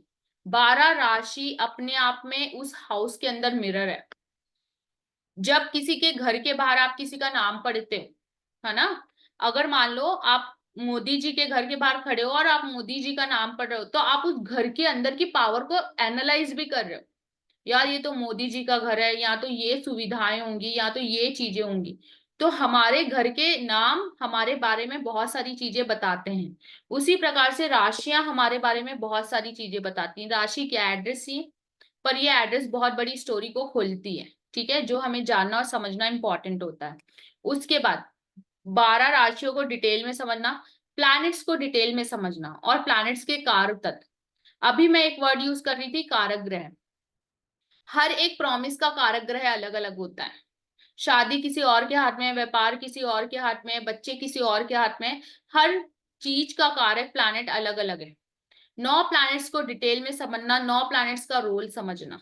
9 प्लैनेट्स हर एक प्रोफेशन को बता रहे हैं। उस जातक को चांदी का बिजनेस नहीं करना था, क्योंकि चांदी, वीनस, वीनस चांदी, उसने प्रोफेशन गलत चूज करा। हालांकि उसके फादर सक्सेसफुल थे, पर वो लड़के के लिए नहीं था, ठीक है। तो इस चीज को समझना, अगर उन्होंने पहले इन चीजों को एनालाइज की होती तो मे बी वो जो बिजनेस है हम मदर को देते। अगर उनकी कोई सिस्टर होती तो उनके थ्रू वो लड़का करता, पर डायरेक्ट उसे नहीं करना था, ठीक है। तो कारक प्लैनेट्स को समझना, हर एक प्लैनेट के कैरेक्टरिस्टिक्स को समझना। मैंने बताया हम प्लैनेट्स के बल को 18 सूत्रों से निकालते हैं। लड़के को हम 14 गुणों से पसंद करते हैं, एक गुण से नहीं पसंद करते, और लड़की को 14 गुणों से पसंद करते हैं, ठीक है। ये सारी चीजें हमें पता होनी चाहिए। प्लैनेट कितना परफेक्ट है या नहीं है हमारी कुंडली में प्रॉमिस देने के लिए, ये समझने के लिए, ठीक। फिर नक्षत्र, सारा नक्षत्र हम कवर अप करते हैं। 27 नक्षत्र होते हैं, हर नक्षत्र का अपना कैरेक्टरिस्टिक्स है। ऑल 27 नक्षत्र हम कवर अप करेंगे, ठीक है। उसके बाद नौ तारा चक्र, नक्षत्र से ही एक सिस्टम है नौ तारा चक्र, उस सिस्टम को समझना। दशा अवतार एक सिस्टम है जो अशुभ प्लैनेट्स के बारे में बताता है। आपने आपने लग्न से तो निकाल लिया, फिर कुंडली के हर एक कॉर्नर में जाके आप अशुभ प्लैनेट्स निकालोगे, उस सिस्टम को समझना। डिविजनल टेबल्स, मैंने आप लोग को इतने सारे टेबल्स दिखाए थे ना, और मैंने बोला था अगर कोई पंडित आपका सिर्फ लग्न देख के आपकी स्टोरी बता रहा है, कल से मत जाना। कल से क्या, आज से फॉलो करना बंद कर दो। नहीं बता रहा है सही, तुक्का सही जा रहा होगा वो एक अलग बात है, ठीक। तो वो डिविजनल चार्ट्स को फॉलो करना। उसके बाद कौन सा राजयोग है, कौन कौन सा राजयोग है, उस राजयोग के बारे में जानना। दोष के बारे में जानना, साढ़े साथी के बारे में जानना। राजयोग रिजल्ट क्यों नहीं दे रहा है। आज मेरे पास जिनकी कुंडली है, जिनकी कुंडली में मैंने आपको 5वां घर दिखाया, अगर मैं उनको उस राजयोग के प्लैनेट्स की रेमेडी करवा दूं, उनका 5वां घर पावरफुल हो जाएगा। उस जातक का 5वां घर बहुत पावरफुल हो जाएगा, ठीक है। तो इन चीजों को समझना। उसके बाद साढ़े साथी बहुत इंपॉर्टेंट होती है। राजयोग के बहुत सारे प्रकार होते हैं, उनको जानना और समझना। काल सर्प दोष क्या होता है, ट्रांजिट, गोचर, गोचर का बहुत इन्फ्लुएंस होता है। गोचर सीधा सीधा हमारी लाइफ में प्रोमिसेस को कैंसल करने का पावर रखता है। शादी के लिए तैयार हो गए, मंडप रेडी हो गया, शादी करने पहुंचे, शादी कैंसल, गोचर की कृपा है, ठीक है। तो उस गोचर को जानना। रेमिडीज, अब रेमिडी सिर्फ माला जपना नहीं है, ये चीज समझ लो। या रेमिडीज सिर्फ मंदिर में जाके फूल चढ़ाना नहीं है, रेमिडीज बहुत बड़ा सब्जेक्ट है। रेमेडीज बहुत बड़ा सब्जेक्ट है, ठीक है। स्टोन्स, जो हम स्टोन पहनते हैं, अगर आपकी कुंडली में कोई प्लैनेट शुभ नहीं है, उसका स्टोन नहीं पहनना है, प्लैनेट का बल बढ़ जाएगा। डोनेशन, दान प्लैनेट्स को शांत करता है, शांत करता है मतलब उनके बल को कम करता है। अशुभ प्लैनेट का दान किया जाता है। अगर आप अशुभ प्लैनेट का दान दे रहे हो तो आप उस प्लैनेट को शांत कर रहे हो, उनके बल को कम कर रहे हो। पर अगर आपने सेम शुभ प्लैनेट का दान कर दिया तो आप अपने शुभ प्लैनेट का भी बल कम कर रहे हो। इसलिए कभी भी शुभ प्लैनेट्स के दान नहीं किए जाते। इसलिए सोचे समझे बिना दान मत करो, सोचे समझे बिना स्टोन मत पहनो, सोचे समझे बिना दान मत करो। मंत्र सबसे पावरफुल, कौन सा मंत्र करना है, जैसे मेडिसिन, दवाई, ठीक है। हार्ट में प्रॉब्लम है, दवाई हार्ट की लेनी चाहिए, पर आप लीवर की ले रहे हो। मंत्र ऐसे होते हैं, क्या दिक्कत है, कौन सी प्रॉब्लम है, कौन सा मंत्र करना है। मंत्रों का ये इंपॉर्टेंस होता है, और ये मेडिसिन है जो ड्रास्टिकली आपकी लाइफ में चेंज लाती है।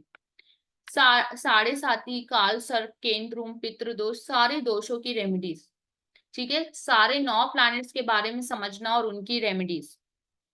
कुछ लोगों का एक अपना वो होता है कि मैम मुझे ना लाइफ में यही चाहिए।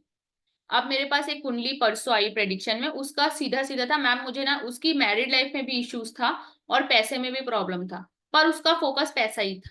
मैम रहने दो मैरिड लाइफ, पैसा ही फोकस है, सारी रेमेडीज पैसे के लिए करेंगे।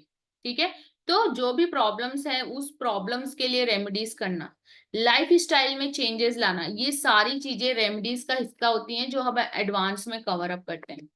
फिर पर्सनल कुंडलीज में प्रैक्टिस होती है। पर्सनल डजंट मीन्स कि आपकी खुद की, आपकी लाई हुई कुंडलियों में हम प्रैक्टिस करते हैं। ठीक, जब हम इतनी कुंडलियां पढ़ लेते हैं तो ऑलमोस्ट हमारे सारे प्रोमिसेस कवर अप हो जाते हैं। कोई भी ऐसा प्रॉमिस नहीं बचता जो कवर अप नहीं हो।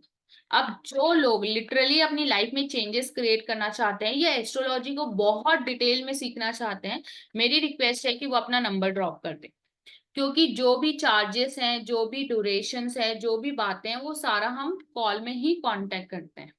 क्योंकि आपकी तरफ से भी कुछ डाउट्स होते हैं जो आपने, देखिए अभी मैं यहाँ टाइमर लगा दूं और मैं एक ऑफर क्रिएट कर दूं, ऑफर तो हम आज संडे देंगे, ठीक है, संडे हम ऑफर देते हैं, और मैं आपको बोलूं अभी पे करो, वैसा नहीं है। आपने लाइफ पे आगे बढ़ना है विथ फुल क्लियरिटी। जरूरी है कि आप अपनी लाइफ में पूरी क्लियरिटी के साथ बढ़े। तो जो भी इंटरेस्टेड है वो अपना नंबर ड्रॉप कर दे।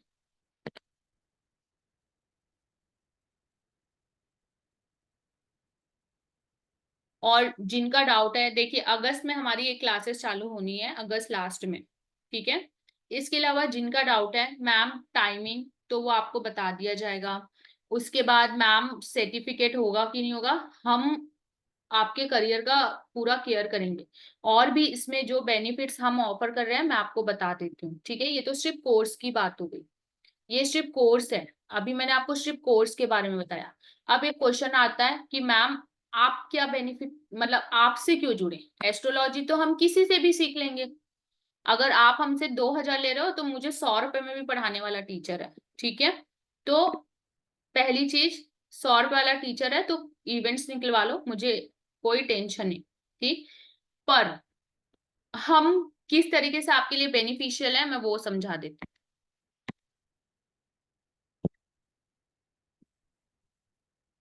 जो लोग पर्सनल सीखना चाहते हैं, जिन्हें एस्ट्रोलॉजी पर्सनल सीखनी है, उनके आगे तो मैंने पूरा मिरर रख दिया। मैंने कल भी आपको एस्ट्रोलॉजी के बहुत सारे बेनिफिट्स बताए, और सबसे पावरफुल बेनिफिट है कॉस्मिक कनेक्शन, ठीक है, यूनिवर्स से जुड़ना।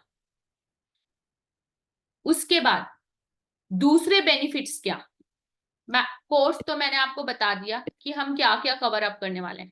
पूरी कोर्स की डिटेलिंग मैंने दी, and I am very sure यहाँ से आप 10 टीचरों से सीख के आए हो, आप मेरी क्लास में आ जाओ। जिस तरीके से प्रेडिक्शन मैं सिखाती हूँ, इवन जिस तरीके से प्रेडिक्शन मैं आपको क्लास में सिखाऊंगी, कोई दूसरा टीचर नहीं सिखाता, ठीक है। पहली चीज। दूसरी चीज, कोर्स के बारे में तो हम समझ लिए, हम प्रेडिक्शन भी सीख लेंगे, चलो वो तो हमें आ जाएगा। और इसके बाद आपको वैदिक एस्ट्रोलॉजी का दूसरा कोई भी कोर्स करने की जरूरत नहीं है। ये फुल और फाइनल कोर्स होगा, सिर्फ आपको प्रैक्टिस करनी है। सिर्फ जो मैं अपने पढ़ाने के बाद एक आपसे रिक्वेस्ट करती हूँ वो ये करती हूँ कि भाई प्रैक्टिस तो दिल से करो, उसमें कमी नहीं करना, ठीक है। जितनी ज्यादा प्रैक्टिस उतने आप परफेक्ट। दूसरी चीज, मैम आप क्या सपोर्ट करोगे, चलो हमें हमारा करियर बनाना है। तो मैं आप लोगों को एक बात बता दूं, मेरे इंट्रोडक्शन में ये बात नहीं लिखी, I am a certified digital marketer, ठीक है। मैं एक डिजिटल मार्केटर भी हूँ। और मैंने डिजिटल मार्केटिंग इसलिए सीखी क्योंकि जब मैंने एस्ट्रोलॉजी पढ़ी, एस्ट्रोलॉजी पढ़ने के बाद जब मुझे एस्ट्रोलॉजी बहुत अच्छी आ गई और मैं आसपास के लोगों को प्रेडिक्शन दे रही हूँ और लोग इंप्रेस हो रहे हैं, मेरा कभी भी एज एन करियर एस्ट्रोलॉजी को चूज करना नहीं था। मैंने कभी नहीं सोचा था कि मैं एज एन टीचर एस्ट्रोलॉजी बैठ के पढ़ाऊंगी। पर जब मैंने प्रेडिक्शंस देना चालू किया ना, तो जब लोग इंप्रेस हुए और लोगों की लाइफ में फर्क पड़ना चालू हुआ, तो मैंने सोचा कि जब मुझे इतना पावरफुल नॉलेज मिला है तो मैं क्यों ना दूसरों तक जाऊं, ठीक है। और दूसरों तक जाने के लिए मैंने बहुत सारे डिजिटल मार्केटर्स को हायर किया। मैंने लोगों को 20-20 30-30 हजार रुपए दिया कि भाई मेरे एड्स चला दो, मुझे लोगों को पढ़ाना है, ठीक है। या मैं बहुत अच्छी फाइनेंशियल एडवाइजर हूँ, मैं आपको टेक्निकली एस्ट्रोलॉजी से सारी चीजें बता सकती हूँ, तो मुझे लोगों तक ना अपना ये नॉलेज पहुंचाना है, आप मेरी मार्केटिंग कर दो। 30-40 हजार खराब हो गए, कोई फर्क नहीं आया लाइफ में, मेरे पैसे बर्बाद हो रहे थे। एट दैट टाइम मैंने चूज किया कि यार मैं खुद मार्केटिंग सीखूंगी। रोज अपने शेड्यूल से 2 घंटा निकाल के मैंने मार्केटिंग, डिजिटल मार्केटिंग सीखना चालू की। और आज मैं सर्टिफाइड डिजिटल मार्केटर हूँ, और हम हमारा सारा चीज खुद मैनेज करते हैं। ठीक है। आप जब कोर्स सीख जाते हो, कोर्स सीखने के बाद जो बेसिक चैलेंजेस आपके आगे होते हैं, मैम मेरे पास कुंडली कैसे आएगी, है ना, मैं कैसे कमा सकता हूँ, मेरे पास कंसल्टेंसी क्या आएगी, तो जो हेल्प हम करते हैं वो हेल्प मैं आपको बता देती हूँ। अगर आप किसी प्लेटफॉर्म्स में जाना चाहते हो तो हम उन प्लेटफॉर्म्स के लिए आपको इंटरव्यू के लिए रेडी करवाते हैं, प्लस हेल्प भी करते हैं। ठीक है, ये तो प्लेटफॉर्म्स की बात हो गई, जो सबसे पहला और सबसे बेसिक ऑप्शन है। अब इससे बेहतर ऑप्शंस क्या है? इससे बेहतर ऑप्शन है खुद की कंसल्टेंसीज लेना, पर्सनल कंसल्टेंसीज। हम आपको खुद कंसल्टेंसीज देंगे। ठीक है, हमारे पास जो इवन आपको वास्तु आता है, आपको वास्तु के कंसल्टेंसीज आएंगे, आपको टेरो आता है, आपको टेरो के कंसल्टेंसीज आएंगे। कंसल्टेंसीज हमारी तरफ से प्रोवाइड करना, ये हमारा काम होता है, और ये हम आपको लाइफ टाइम देते हैं। ठीक है, जब भी हमारे पास आती है, इट्स नॉट लाइक कि मैम आप महीने में इतनी दोगे उतनी दोगे, वो नहीं, हमारे पास आएगी आपके पास जाएगी। कंसल्टेंसीज देना, मार्केटिंग। अगर आप मान लीजिए एज अ टीचर वर्क करना चाहते हो, आप चाहते हो मैम मैं एज अ टीचर वर्क करूं, तो जो भी आपके ग्रोथ के लिए एनालिसिस हो सकती है और जो भी सपोर्ट्स हो सकते हैं, ठीक है, सपोर्ट और एनालिसिस जो भी हो सकती है, वो सारा हम आपको प्रोवाइड करते हैं। आपको टीचर बनना है, आपको टेरो आता है, मैम मेरे को पढ़ाना है, तो हम वेबिनार्स आपको दे देते हैं। ठीक है, या हम आपको वेबिनार के लिए स्टैंड कर देते हैं, प्रेजेंटेशंस में हेल्प कर देते हैं। फिर अगर कोई कुछ चीजें ऊपर नीचे है तो उसके लिए हेल्प आउट कर देते हैं। तो ये सारी चीजें हम आपको सपोर्ट प्रोवाइड करते हैं जो भी आपके करियर ग्रोथ में लगता है। इसके अलावा बाय दिस मंथ, इस महीने तक हम क्रिस्टल, रुद्राक्ष और इन सारी चीजों के होलसेलर्स होंगे, जो हम स्टूडेंट्स को भी एट होलसेल रेट प्रोवाइड करेंगे, और स्टूडेंट्स उनके थ्रू अगर उन सेक्टर्स में ग्रोथ चाहता है तो वो ले सकता है। तो जो भी ऑप्शंस एक एस्ट्रोलॉजर बनने के बाद करियर ग्रोथ में होते हैं, वो सारे हमारे पास हैं। और हमने एज एन होलसेलर इसलिए टाई अप किया है क्योंकि स्टूडेंट्स के मुझे मैसेजेस आते थे, मैम मुझे ना रुद्राक्ष के बहुत ऑर्डर्स आते हैं पर बड़ा महंगा मिल रहा है मार्केट में, प्लीज आप करवा दो, है ना, या मुझे क्रिस्टल्स के बड़े ऑर्डर आ रहे हैं आप करवा दो। पराइट जैसा स्टोन, जो छोटा सा स्टोन मार्केट में 1000-1500 रुपए का मिलता है, वो हम स्टूडेंट्स को बहुत रिजनेबल रेट्स में प्रोवाइड करते हैं। तो वो सारी चीजें स्टूडेंट्स के लिए, ताकि स्टूडेंट ग्रोथ कर सके, ये सारा सपोर्ट हमारे साइड से आप लोगों के लिए रहेगा। ठीक है, एज अ करियर जो भी आपको करना है वो सपोर्ट रहेगा। अब बात ये उठती है, मैम ठीक है आप इतने सारे सपोर्ट्स दे रहे हो, पर क्या एस्ट्रोलॉजी सच में मैं सीखूं, मतलब एस्ट्रोलॉजी का मार्केट है? क्योंकि बाय द टाइम लोग जितने प्रैक्टिकल हो रहे हैं वो इन चीजों से हट रहे हैं, नहीं, बाय द टाइम लोग जितने प्रैक्टिकल हो रहे हैं वो इस पावर को समझ रहे हैं। इसलिए एस्ट्रोलॉजी का मार्केट खुद आप गूगल करके समझ सकते हो कि 2031 तक बहुत हाई जाने वाला है। 2031 तक ये मार्केट ऑलमोस्ट डबल होगा एस्ट्रोलॉजी का, बस मैं बोल रही हूँ, बाकी ऑकल साइंस के दूसरे फील्ड्स की तो हम बात ही नहीं कर रहे हैं। ठीक है, तो ये मार्केट बहुत ड्रास्टिकली आगे बढ़ने वाला है, क्योंकि जो पावर हमारे पास है, और जो लोग बीच में ऐसा था कि लोग बिल्कुल ही इन चीजों पे ट्रस्ट नहीं करते थे, अब धीरे धीरे लोगों का वापस, हमारे पास जो पावर्स है, जो इंडिया का है, जो भारत का है, उसमें लोगों का वापस इंटरेस्ट क्रिएट हो रहा है। आज लोग जिम से ज्यादा योगा प्रेफर करते हैं, मैं खुद जिम से ज्यादा योगा प्रेफर करती हूँ। ठीक है, लोग ध्यान क्रिया प्रेफर करते हैं, आज लोग मेडिसिन नहीं खाना चाहते, आयुर्वेदा फॉलो करते हैं। ठीक, तो हम वापस उस तरफ लौट रहे हैं, इसलिए हमारा आने वाले समय में इस सेक्टर्स पे बहुत ग्रोथ है, और इन सेक्टर्स को ग्रोथ में ही देख के हम हमारी टीम को बहुत बड़ी बना रहे हैं, क्योंकि आप हमारी टीम का हिस्सा होंगे, तो इसलिए हम अपनी टीम को बहुत बड़ा क्रिएट कर रहे हैं। तो ये सारा सपोर्ट आपको, जो हम बेस्ट सपोर्ट दे सकते हैं वो सारा सपोर्ट हमारी तरफ से आप लोगों को रहेगा। और जैसे आपके लिए हम कंसल्टेंसीज लाते हैं, उसमें जो भी हम एड्स वगैरह रन करते हैं उससे कोई भी एक्सपेंसेस हम आपसे नहीं लेते। अगर आप पर्सनली कुछ चीजें डिजाइन करो या आप अपने पर्सनल लेवल पे जाना चाहते हो, तो उसमें हमारी तरफ से टीम का पूरा सपोर्ट आपको रहता है, उसमें भी हम आपको सपोर्ट करेंगे। ठीक है, कोई क्वेश्चन इससे रिलेटेड तो आप लोग मुझसे पूछ सकते हो। बाकी जो लोग इंटरेस्टेड हैं उनसे मेरी रिक्वेस्ट है, नंबर ड्रॉप कर दीजिए, आप लोग को सारे क्वेश्चंस के आंसर्स मिल जाएंगे। यस, आप इंस्टॉलमेंट्स में पे कर सकते हो।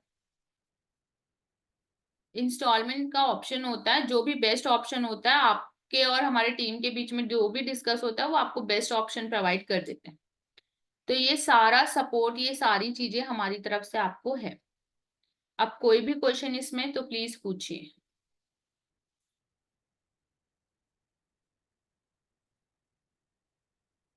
फिर हम रेमडीज चालू करेंगे।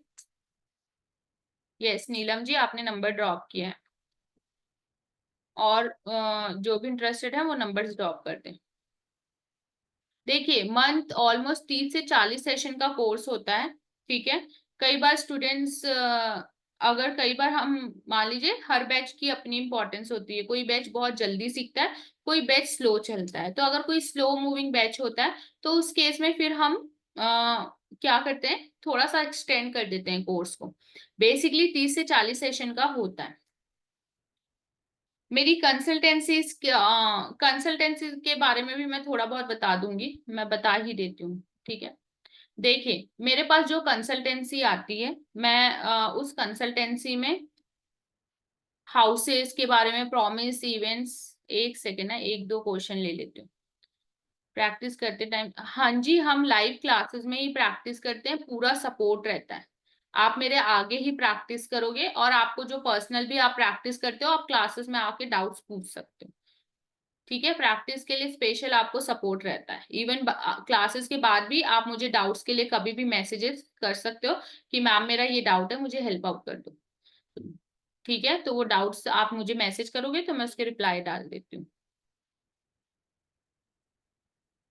ठीक। और कोई क्वेश्चन कोर्स को लेके, जो भी आप लोगों के मन में डाउट है ना, मैम रिकॉर्डिंग मिलेगी, हाँ मिलेगी, नोट्स मिलेगा, हाँ मिलेगा। बुक्स मेरे पास जो अवेलेबल होते हैं वो मैं शेयर करती हूँ, जो बुक्स मेरे पास है वो आपके साथ शेयर हो जाएंगे। कई बुक मेरे पास जो नहीं होते, या जो आपने नहीं पढ़ना चाहिए, वो मैं मना करती हूँ। जो मेरे पास नहीं होते वो आप खुद भी ले सकते हो, ठीक है। इसके अलावा कोर्स हमारा सर्टिफाइड होता है, या आईएसओ सर्टिफिकेट आपको मिलता है। प्रॉपर एक सिस्टम से हम चलते हैं, जो मैं सारा आप लोगों को एक्सप्लेन कर देती हूँ क्लासेस में कि हम किस हिसाब से चलेंगे,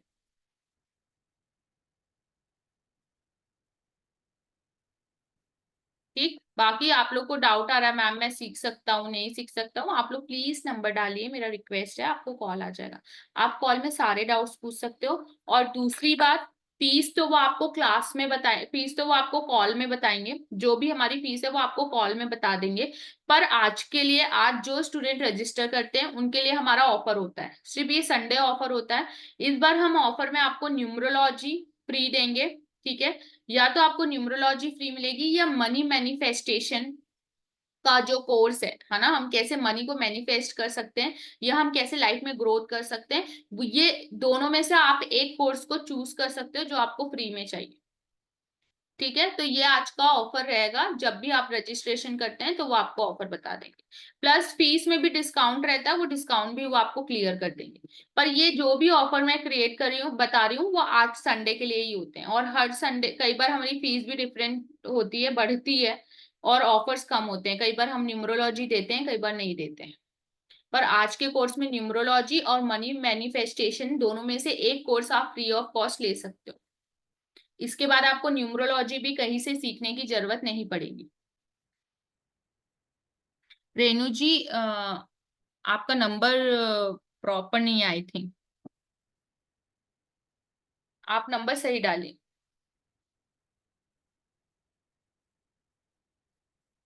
ठीक है। चलिए, जो लोग, आप लोग प्लीज नंबर ड्रॉप कर दें, तब तक मैं, जो लोग मुझसे कंसल्टेंसी के बारे में पूछ रहे हैं मैं बता देती हूँ, उनको कंसल्टेंसी का आंसर कर देती हूँ। यस, वैदिक न्यूमरोलॉजी होती है, वैदिक बोल रहे हो आप, न्यूमरोलॉजी के बारे में पूछ रहे हो तो मैं बता देती हूँ। कुछ सूत्र हम वैदिक के यूज करते हैं, ठीक है। कुछ सूत्र हम चाइनीज के यूज करते हैं, और नेम न्यूमरोलॉजी में आप जो बोल रहे हो वही यूज करते हैं। वैदिक की रेमेडीज होती हैं, क्योंकि हमें जो रेमेडीज कंफर्टेबल हो और जो रेमेडीज पावरफुल हैं हम वही चूज करते हैं। तो न्यूमरोलॉजी में रेमेडीज तो वैदिक की होती हैं, लोसो ग्रिड के थ्रू मैं सारा एक्सप्लेन करती हूँ, और नेम न्यूमरोलॉजी आप जो बोल रहे हो वही है। ठीक है, तो ये सारा न्यूमरोलॉजी में भी कवर अप होता है। प्लस मैनिफेस्टेशन का जो कोर्स है, मनी मैनिफेस्टेशन का ये सिस्टम होता है कि मनी को मैनिफेस्ट करने के लिए हमें हमारी लाइफ स्टाइल में और हमारे थॉट्स में चेंज लाना होता है। तो वो कोर्स तो कुछ पॉइंट्स पे होता है जो आपको लाइफ पे अपने उतारना है, तो वो आपके ऊपर है, आप जिसके लिए ऑप्ट करना चाहो कर सकते हो।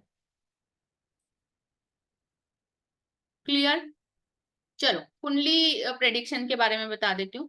मैं कुंडली एनालाइज करती हूँ। कुंडली एनालाइज करने का मेरा जो सिस्टम है वो समझते हैं। मैं आपको कुंडली में एक एक टॉपिक के, अभी हमने 12 हाउसेस पढ़ा, पूरा 12 हाउसेस में इन डिटेलिंग प्रेडिक्ट करती हूँ। आपकी लाइफ के जो प्रोमिसेस हैं, है ना, कंसर्न, शादी, बच्चा, वट, वो प्रोमिसेस को स्ट्रांगली प्रेडिक्ट किया जाता है। और अगर फ्यूचर में कोई इवेंट खराब हो सकता है, उस इवेंट के बारे में हम आपको बताते हैं। प्लस जो इवेंट, जैसे कुछ लोग शेयर मार्केट वाले होते हैं, कुछ मैम हम इन्वेस्टमेंट्स करते हैं, तो वो कब करना है नहीं करना है ये चीज हम आपको कंफर्म करते हैं। ठीक है, कुंडली से जुड़ा ए टू जेड सारी चीजें जो भी मैं आपको कंसल्ट करूंगी उसमें होता है। इसके अलावा नेम बैलेंस, आपका नाम का एनर्जी कैसा है, आपका मोबाइल नंबर का एनर्जी कैसा है, आपकी लाइफ के अगल बगल जितने भी नंबर है उनकी एनर्जी को हम एनालाइज करते हैं। वास्तु, आप जिस घर के अंदर रह रहे हो आपने कैसी एनर्जीज को जमा कर रखा है, ठीक है, उस एनर्जी को एनालाइज करते हैं। अगर वहां पे कुछ चेंजेस या कुछ माइनस या कुछ गलत लिखता है तो हम बताते हैं, भाई नहीं ये मत करो आप, या ये चीज यहाँ रखिए यहाँ से हटा दो, कोई सेकेंड ऑप्शंस देख लो। तो उस चीज को भी पूरा कुंडली एनालिसिस में मैं प्रेडिक्ट करती हूँ। ठीक है, रेमेडीज आपको बताई जाती है, इवन फॉलो करनी कराई जाती है पूरा 6 महीना, 6 महीने तक। क्योंकि 6 महीने का समय हमें चाहिए होता है, 9 प्लैनेट्स होते हैं, तो 9 प्लैनेट्स और जो भी हमारा घर और दुनियादारी है उन सबको बैलेंस करने में, वैसे तो जब हम रेमेडीज पे आते हैं तो हमारी लाइफ में ना हफ्ते भर में असर चालू हो जाते हैं, पर 100% चीजों को परफेक्ट होने के लिए या स्ट्रांगली परफेक्ट होने के लिए हम 6 महीने का टाइम लेते हैं, जिसमें आपको मैं 6 महीना रेमेडीज फॉलो अप करवाती हूँ। बकायदा मैं आपसे कॉल में कनेक्ट होंगी, या आपको जब भी डाउट हो रहा है आप मेरे से कनेक्ट होंगे। चीजें जो भी प्लस माइनस है वो हम एनालाइज करते हैं और रेमेडीज को फॉलो करते हैं। ठीक है, कॉल को कनेक्ट होने का टाइम 10 दिन होता है, 15 दिन होता है, पर अगर आपको डाउट्स आ रहा है तो हम इन बिटवीन बीच बीच में भी कनेक्ट होते हैं। कब, किस दिन, किस टाइम रेमेडीज को चालू करना है ये मैं आपको परफेक्टली बताऊंगी कि आपको इस रेमेडीज को इसी दिन करना है। कौन से दान करने हैं, कौन से दान नहीं करने हैं, क्या स्टोन्स, क्या पत्थर आप अपने घर में रखोगे, किस टाइप की एनर्जीज को रखोगे, किस टाइप की एनर्जीज को नहीं रखोगे, ये सारा मेरी तरफ से आपको गाइडलाइन होता है। ठीक है, तो ये सारी चीजें कुंडली में मैं परफेक्टली एनालाइज करके आपको बताती हूँ।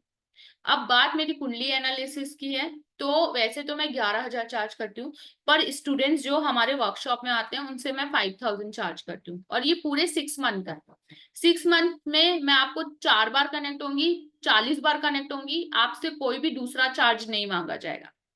ठीक है, मैं आपको स्टोन सजेस्ट करूंगी या कोई भी चीजें सजेस्ट करूंगी, आपसे उसके कोई भी चार्जेस नहीं माने जाएंगे। अगर मैं आपका नेम चेक कर रही हूँ या कुछ भी कर रही हूँ, मतलब ए टू जेड जो भी आपका ऑरा क्लिनजिंग है, जो भी आपकी कुंडली है, जो भी आपकी इर्द गिर्द चीजें हैं, वो सारी चीजों को बैलेंस करने का, रेमेडीज को फॉलो करवाने का ये चार्जेस है। और बिलीव मी ये बहुत कम है। ठीक है, क्योंकि हाथ पकड़ के एक एक रेमेडीज को करवाना और चीजों को आपको गाइड करना ये बहुत इंपॉर्टेंट होता है, और ये ड्रास्टिकली ना आप अपनी लाइफ में चेंजेस भी देखोगे। आप खुद ये मुझे खुद स्टूडेंट्स के कॉल आते हैं, खुद मैसेजेस आते हैं, कई बार लाइव क्लास में स्टूडेंट्स बोलते हैं, मैम हमने सोचा नहीं था कि एस्ट्रोलॉजी इतना ड्रास्टिकली डिफरेंस क्रिएट कर देता है। एक मेरे स्टूडेंट थे, अभी तो उनका बैच खत्म हुआ है, पिछले बैच में मेरे एक स्टूडेंट थे, वो डॉक्टर हैं, ठीक है, कैंसर स्पेशलिस्ट है। उनके वर्डिंग्स मुझे हर 2-4 क्लास में होते थे, मैम जब उन्होंने क्लास ज्वाइन किया था वो अपनी पर्सनल लाइफ से थोड़े इश्यूज में थे, और कुछ प्रॉपर्टी उनकी विवाद में थी। तो उनका मुझे हर बार क्लास में ये वर्ड होता था, मैम बहुत ड्रास्टिक चेंजेस मैंने एस्ट्रोलॉजी के अपनी लाइफ में देखे। एंड इट्स एस्ट्रोलॉजी, मैं सिर्फ आप लोगों को गाइड कर रही हूँ और पढ़ा रही हूँ, बाकी पूरा पावर तो ज्ञान का है। ठीक है, तो जो लोग कंसल्टेंसी करवाना चाहते हैं वो भी कांटेक्ट कर सकते हैं, और जिन्हें कोर्स का है वो अपने नंबर्स ड्रॉप कर दें, आपको परफेक्टली कॉल आ जाएगा और वो आपको सारी चीजें गाइड कर देंगे या बता देंगे। ठीक है, क्योंकि देखिए मैं यहाँ पे अगर आपको इतना टाइम दे रही हूँ तो मैं आपको टाइमर चला के आपकी बुकिंग्स ले सकती थी, पर हमें वैसा नहीं करना है। हम 1-to-1 स्टूडेंट्स की भी समझते हैं, अपनी भी बताते हैं, फिर हम एक रजिस्ट्रेशन पे जाते हैं, ऐसे हम नहीं जाते। ठीक, तो जो भी इंटरेस्टेड है वो उनसे रिक्वेस्ट है कि वो अपना नंबर ड्रॉप कर दो।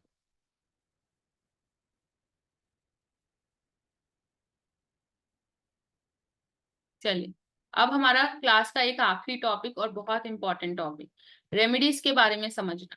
मैम हम सारी प्रॉब्लम्स तो देख रहे हैं, मैं देख रही हूँ मेरी शादी अच्छी नहीं चल रही है, मैं देख रही हूँ मेरी लाइफ में ना बैंड बजी हुई है, ठीक है, पर मैं सॉल्व कैसे करूँ? क्या मेरे लिए पॉसिबल है चीजों को सॉल्व कर पाना? तो यस, आपके लिए ये चीजें पॉसिबल होती हैं। ठीक है, हम हमारे कर्मों से चीजों को चेंज कर सकते हैं। क्यों ऐसा कहा जाता है? क्योंकि हमें कुदरत ने ये परमिशन दी है कि हम हमारे कर्मों से, हमारी लाइफ स्टाइल से, हमारी इच्छाओं से हम अपनी चीजों को चेंज कर सके। हमारा दिमाग जो सोचता है, यूनिवर्स वो हमें 10 गुना देती है। ये मैनिफेस्टेशन में सीधा सीधा कहा गया है। आपके थॉट्स जो हैं, आपके थॉट्स को ही बढ़ा के यूनिवर्स आपको रिवर्स देती है। इसलिए बहुत पॉजिटिव रहना चाहिए, भले लाइफ कैसी भी चले, पॉजिटिव रहना चाहिए। ठीक है, तो चलो हम इन प्रॉब्लम्स को सॉल्व कर सकते हैं या नहीं सॉल्व कर सकते हैं ये समझते हैं। कैसे सॉल्व करेंगे? सबसे पहले प्लैनेट्स की रेमेडी, क्योंकि हमारे करता धरता ये 9 प्लैनेट्स हैं। ठीक है, पूरा डिपार्टमेंट इनके हाथ में। तो पहले तो इन पे समर्पित हो जाओ। ठीक है, प्लैनेट्स की रेमेडी सबसे पहला इंपॉर्टेंट चीज। मंत्रों का पावर बहुत स्ट्रांग होता है, और जब आप दान देते हो, दान देना इस, जितना आप फ्री हैंड से सामने देते हो उतना डबल होके आपके पास आता है। इसलिए डोनेशन का इंपॉर्टेंस है, पर सही डोनेशन का इंपॉर्टेंस है। कुछ भी डोनेट नहीं करना है, ठीक है, सही चीजें डोनेट करनी है। दूसरा चीज, क्रिस्टल्स, स्टोन्स। आपने कई बार ऐसी चीजें सुनी होंगी या देखी होंगी कि किसी ने नीलम पहन लिया तो लाइफ उसकी बहुत ग्रोथ में हो गई, किसी ने ये फलाना स्टोन पहन लिया तो उसे नुकसान हो गया। तो स्टोन्स बहुत पावरफुल होते हैं, क्रिस्टल्स बहुत पावरफुल होते हैं। ठीक है, हर चीज जो यूनिवर्स में प्रेजेंट है, हर चीज जो नेचर ने हमें दी है, हर चीज पावरफुल है। घर में हम जो छोटी सी फिटकरी तक रखते हैं ना, फिटकरी बहुत स्ट्रांग होती है, उसमें भी बहुत पावर्स होते हैं। क्यों फिटकरी हम घर में रखते हैं? क्योंकि उसकी प्रॉपर्टीज ऐसी नेचर ने बनाई है। ठीक है, तो हर चीज, स्टोन, क्रिस्टल्स, चीजें, ये सारी चीजें बहुत स्ट्रांग होती हैं, बहुत पावरफुल होती हैं, पर हमें बहुत सूझबूझ से अपनानी होती है। ठीक है, मैं कुछ भी बता दूं, आप अपनी लाइफ में आज कुछ भी उतार लो, वो गलत हो जाएगा। फिर लाइफ स्टाइल एंड कर्मा, हम हमारे कर्मों से चीजों को चेंज कर सकते हैं। ये तो बड़ी बड़ी वेद, उसके बाद ग्रंथ, पुराण, ये सभी बोलते हैं। ठीक है, राम जी ने अपनी लाइफ में जो चीजें सही, जो स्ट्रगल था, वो एग्री करते थे कि ये मेरे कर्मों का नतीजा है। हम अपनी लाइफ स्टाइल में चेंजेस लाते हैं, हम अपने कर्मों में चेंजेस लाते हैं लाइफ को बेहतर बनाने के लिए। लाइफ स्टाइल में भी चेंजेस लाना जरूरी होता है। मुझे रेड कलर नहीं पहनना, ठीक है, एक एग्जाम्पल, मुझे रेड कलर नहीं पहनना, मेरी आदत है हर अच्छे काम में ना, आज मुझे बहुत बड़ी डील करनी है करोड़ों की, पूरा ऊपर से नीचे तक लाल लाल लाल लाल, बिल्कुल नहीं। व्हाइट मुझे अवॉइड करना है, व्हाइट कलर मुझे अवॉइड करना है। मैं हर अपनी बेस्ट चीजों में व्हाइट को लाती हूँ, ठीक है, गलत है। मुझे ना सोना नहीं पहनना है, मुझे सोना, मैं अपनी ही बात बताती हूँ, मुझे ना गोल्ड नहीं पहनना होता। मेरी हैबिट, आज तो मैं एस्ट्रोलॉजी समझ गई हूँ तो मैं निकाल देती हूँ। ठीक है, पर जब मुझे एस्ट्रोलॉजी नहीं आती थी ना, मुझे बड़ा गोल्ड अट्रैक्ट करता था, क्योंकि मेरी फैमिली भी उसी बैकग्राउंड से रही है, तो मुझे वो अट्रैक्ट बड़ा करता था। ठीक, जो चीजें हमें नहीं करनी होती वो हमें इजिली अट्रैक्ट करती है। तो लाइफ स्टाइल में चेंज लाना, मुझे पता है मेरी बहुत जल्द मेरी लाइफ में ऐसा हो सकता है कि मुझे कुछ प्रॉब्लम्स हो, हेल्थ इश्यूज, तो योगा को, जिम को, मेडिटेशन, इन सारी चीजों को लाइफ स्टाइल में लाना। ठीक है, तो लाइफ स्टाइल चेंज करना भी रेमेडीज का पार्ट होता है। इट्स लाइक कि कोई बीमारी है, डॉक्टर ने मेडिसिन दी है, मेडिसिन इज मंत्र एंड डोनेशन, बट डाइट भी तो फॉलो करना है, वो diet is life style. Favourable time को अडॉप्ट करना, जब आप बड़े बड़े लाइफ के डिसीजंस लेते हो, ठीक है, जैसे कि मैं जब इन्वेस्टमेंट्स करती हूँ, तो मेरा कुंडली खुला होता है भाई, अभी इन्वेस्टमेंट करना है या नहीं करना है, कुंडली में देख लो। ठीक, कोई बड़ा प्रॉपर्टी खरीदने जा रही हूँ, मेरी कुंडली देखती हूँ। वो पंडितों में जो यूट्यूब में पंडित आते हैं ना, आज का मुहूर्त बड़ा शुभ है, वो मेरे लिए एप्लीकेबल हो, इट्स नॉट इम्पोर्टेंट। मेरी कुंडली क्या बोलती है वो देख लो। आज सबसे अशुभ दिन है, दुनिया बोल रही है आज का दिन शुभ नहीं है, मेरी कुंडली बोल रही है ना शुभ है, कर लो, कोई चिंता नहीं, प्रॉफिट ही होगा।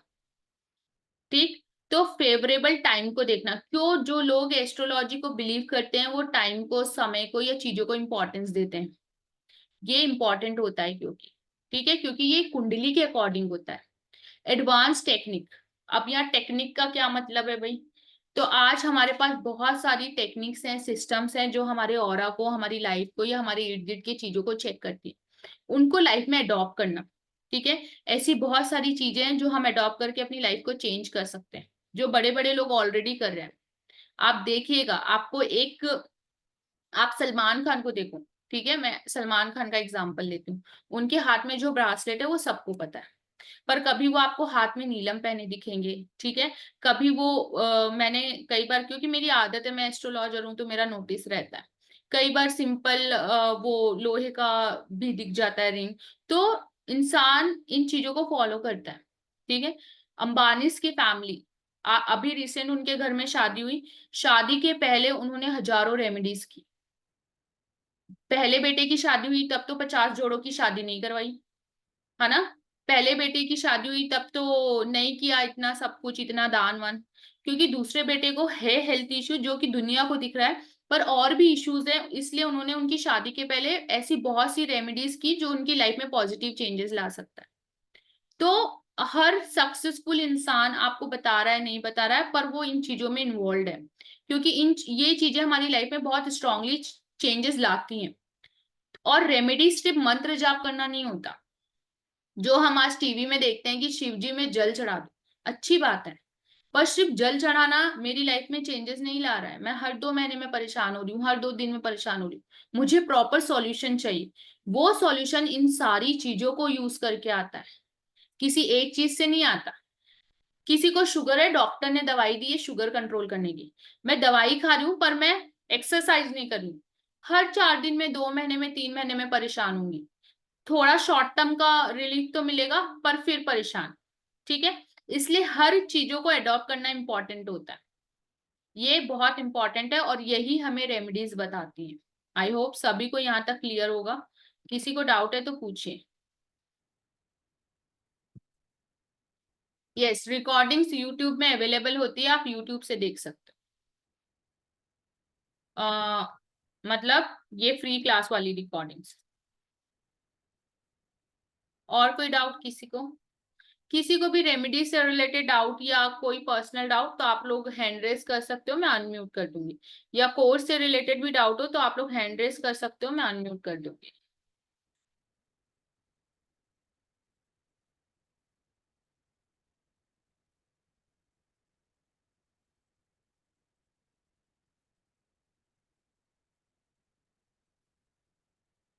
यस, यूट्यूब चैनल वैदिक वाइब्स करके है, बाकी क्लास मेरे ख्याल से कब कल लिंक भी शेयर हुआ था, आज भी मैं लिंक अभी शेयर करवा देती हूँ यूट्यूब का। और कुछ,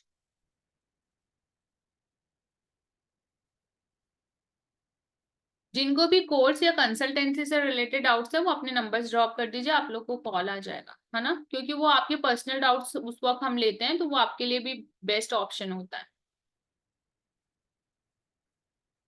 एनी अदर डाउट, अगर कोई डाउट नहीं तो फिर हम आज का सेशन खत्म करेंगे।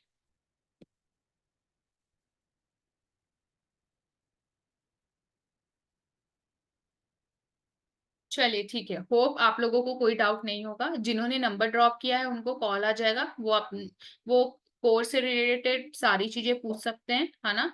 तो सभी को थैंक यू सो मच आज के क्लास में आने के लिए, और रिकॉर्डिंग्स यूट्यूब में अवेलेबल है, आप लोग यूट्यूब से ले सकते हैं। Thank you so much.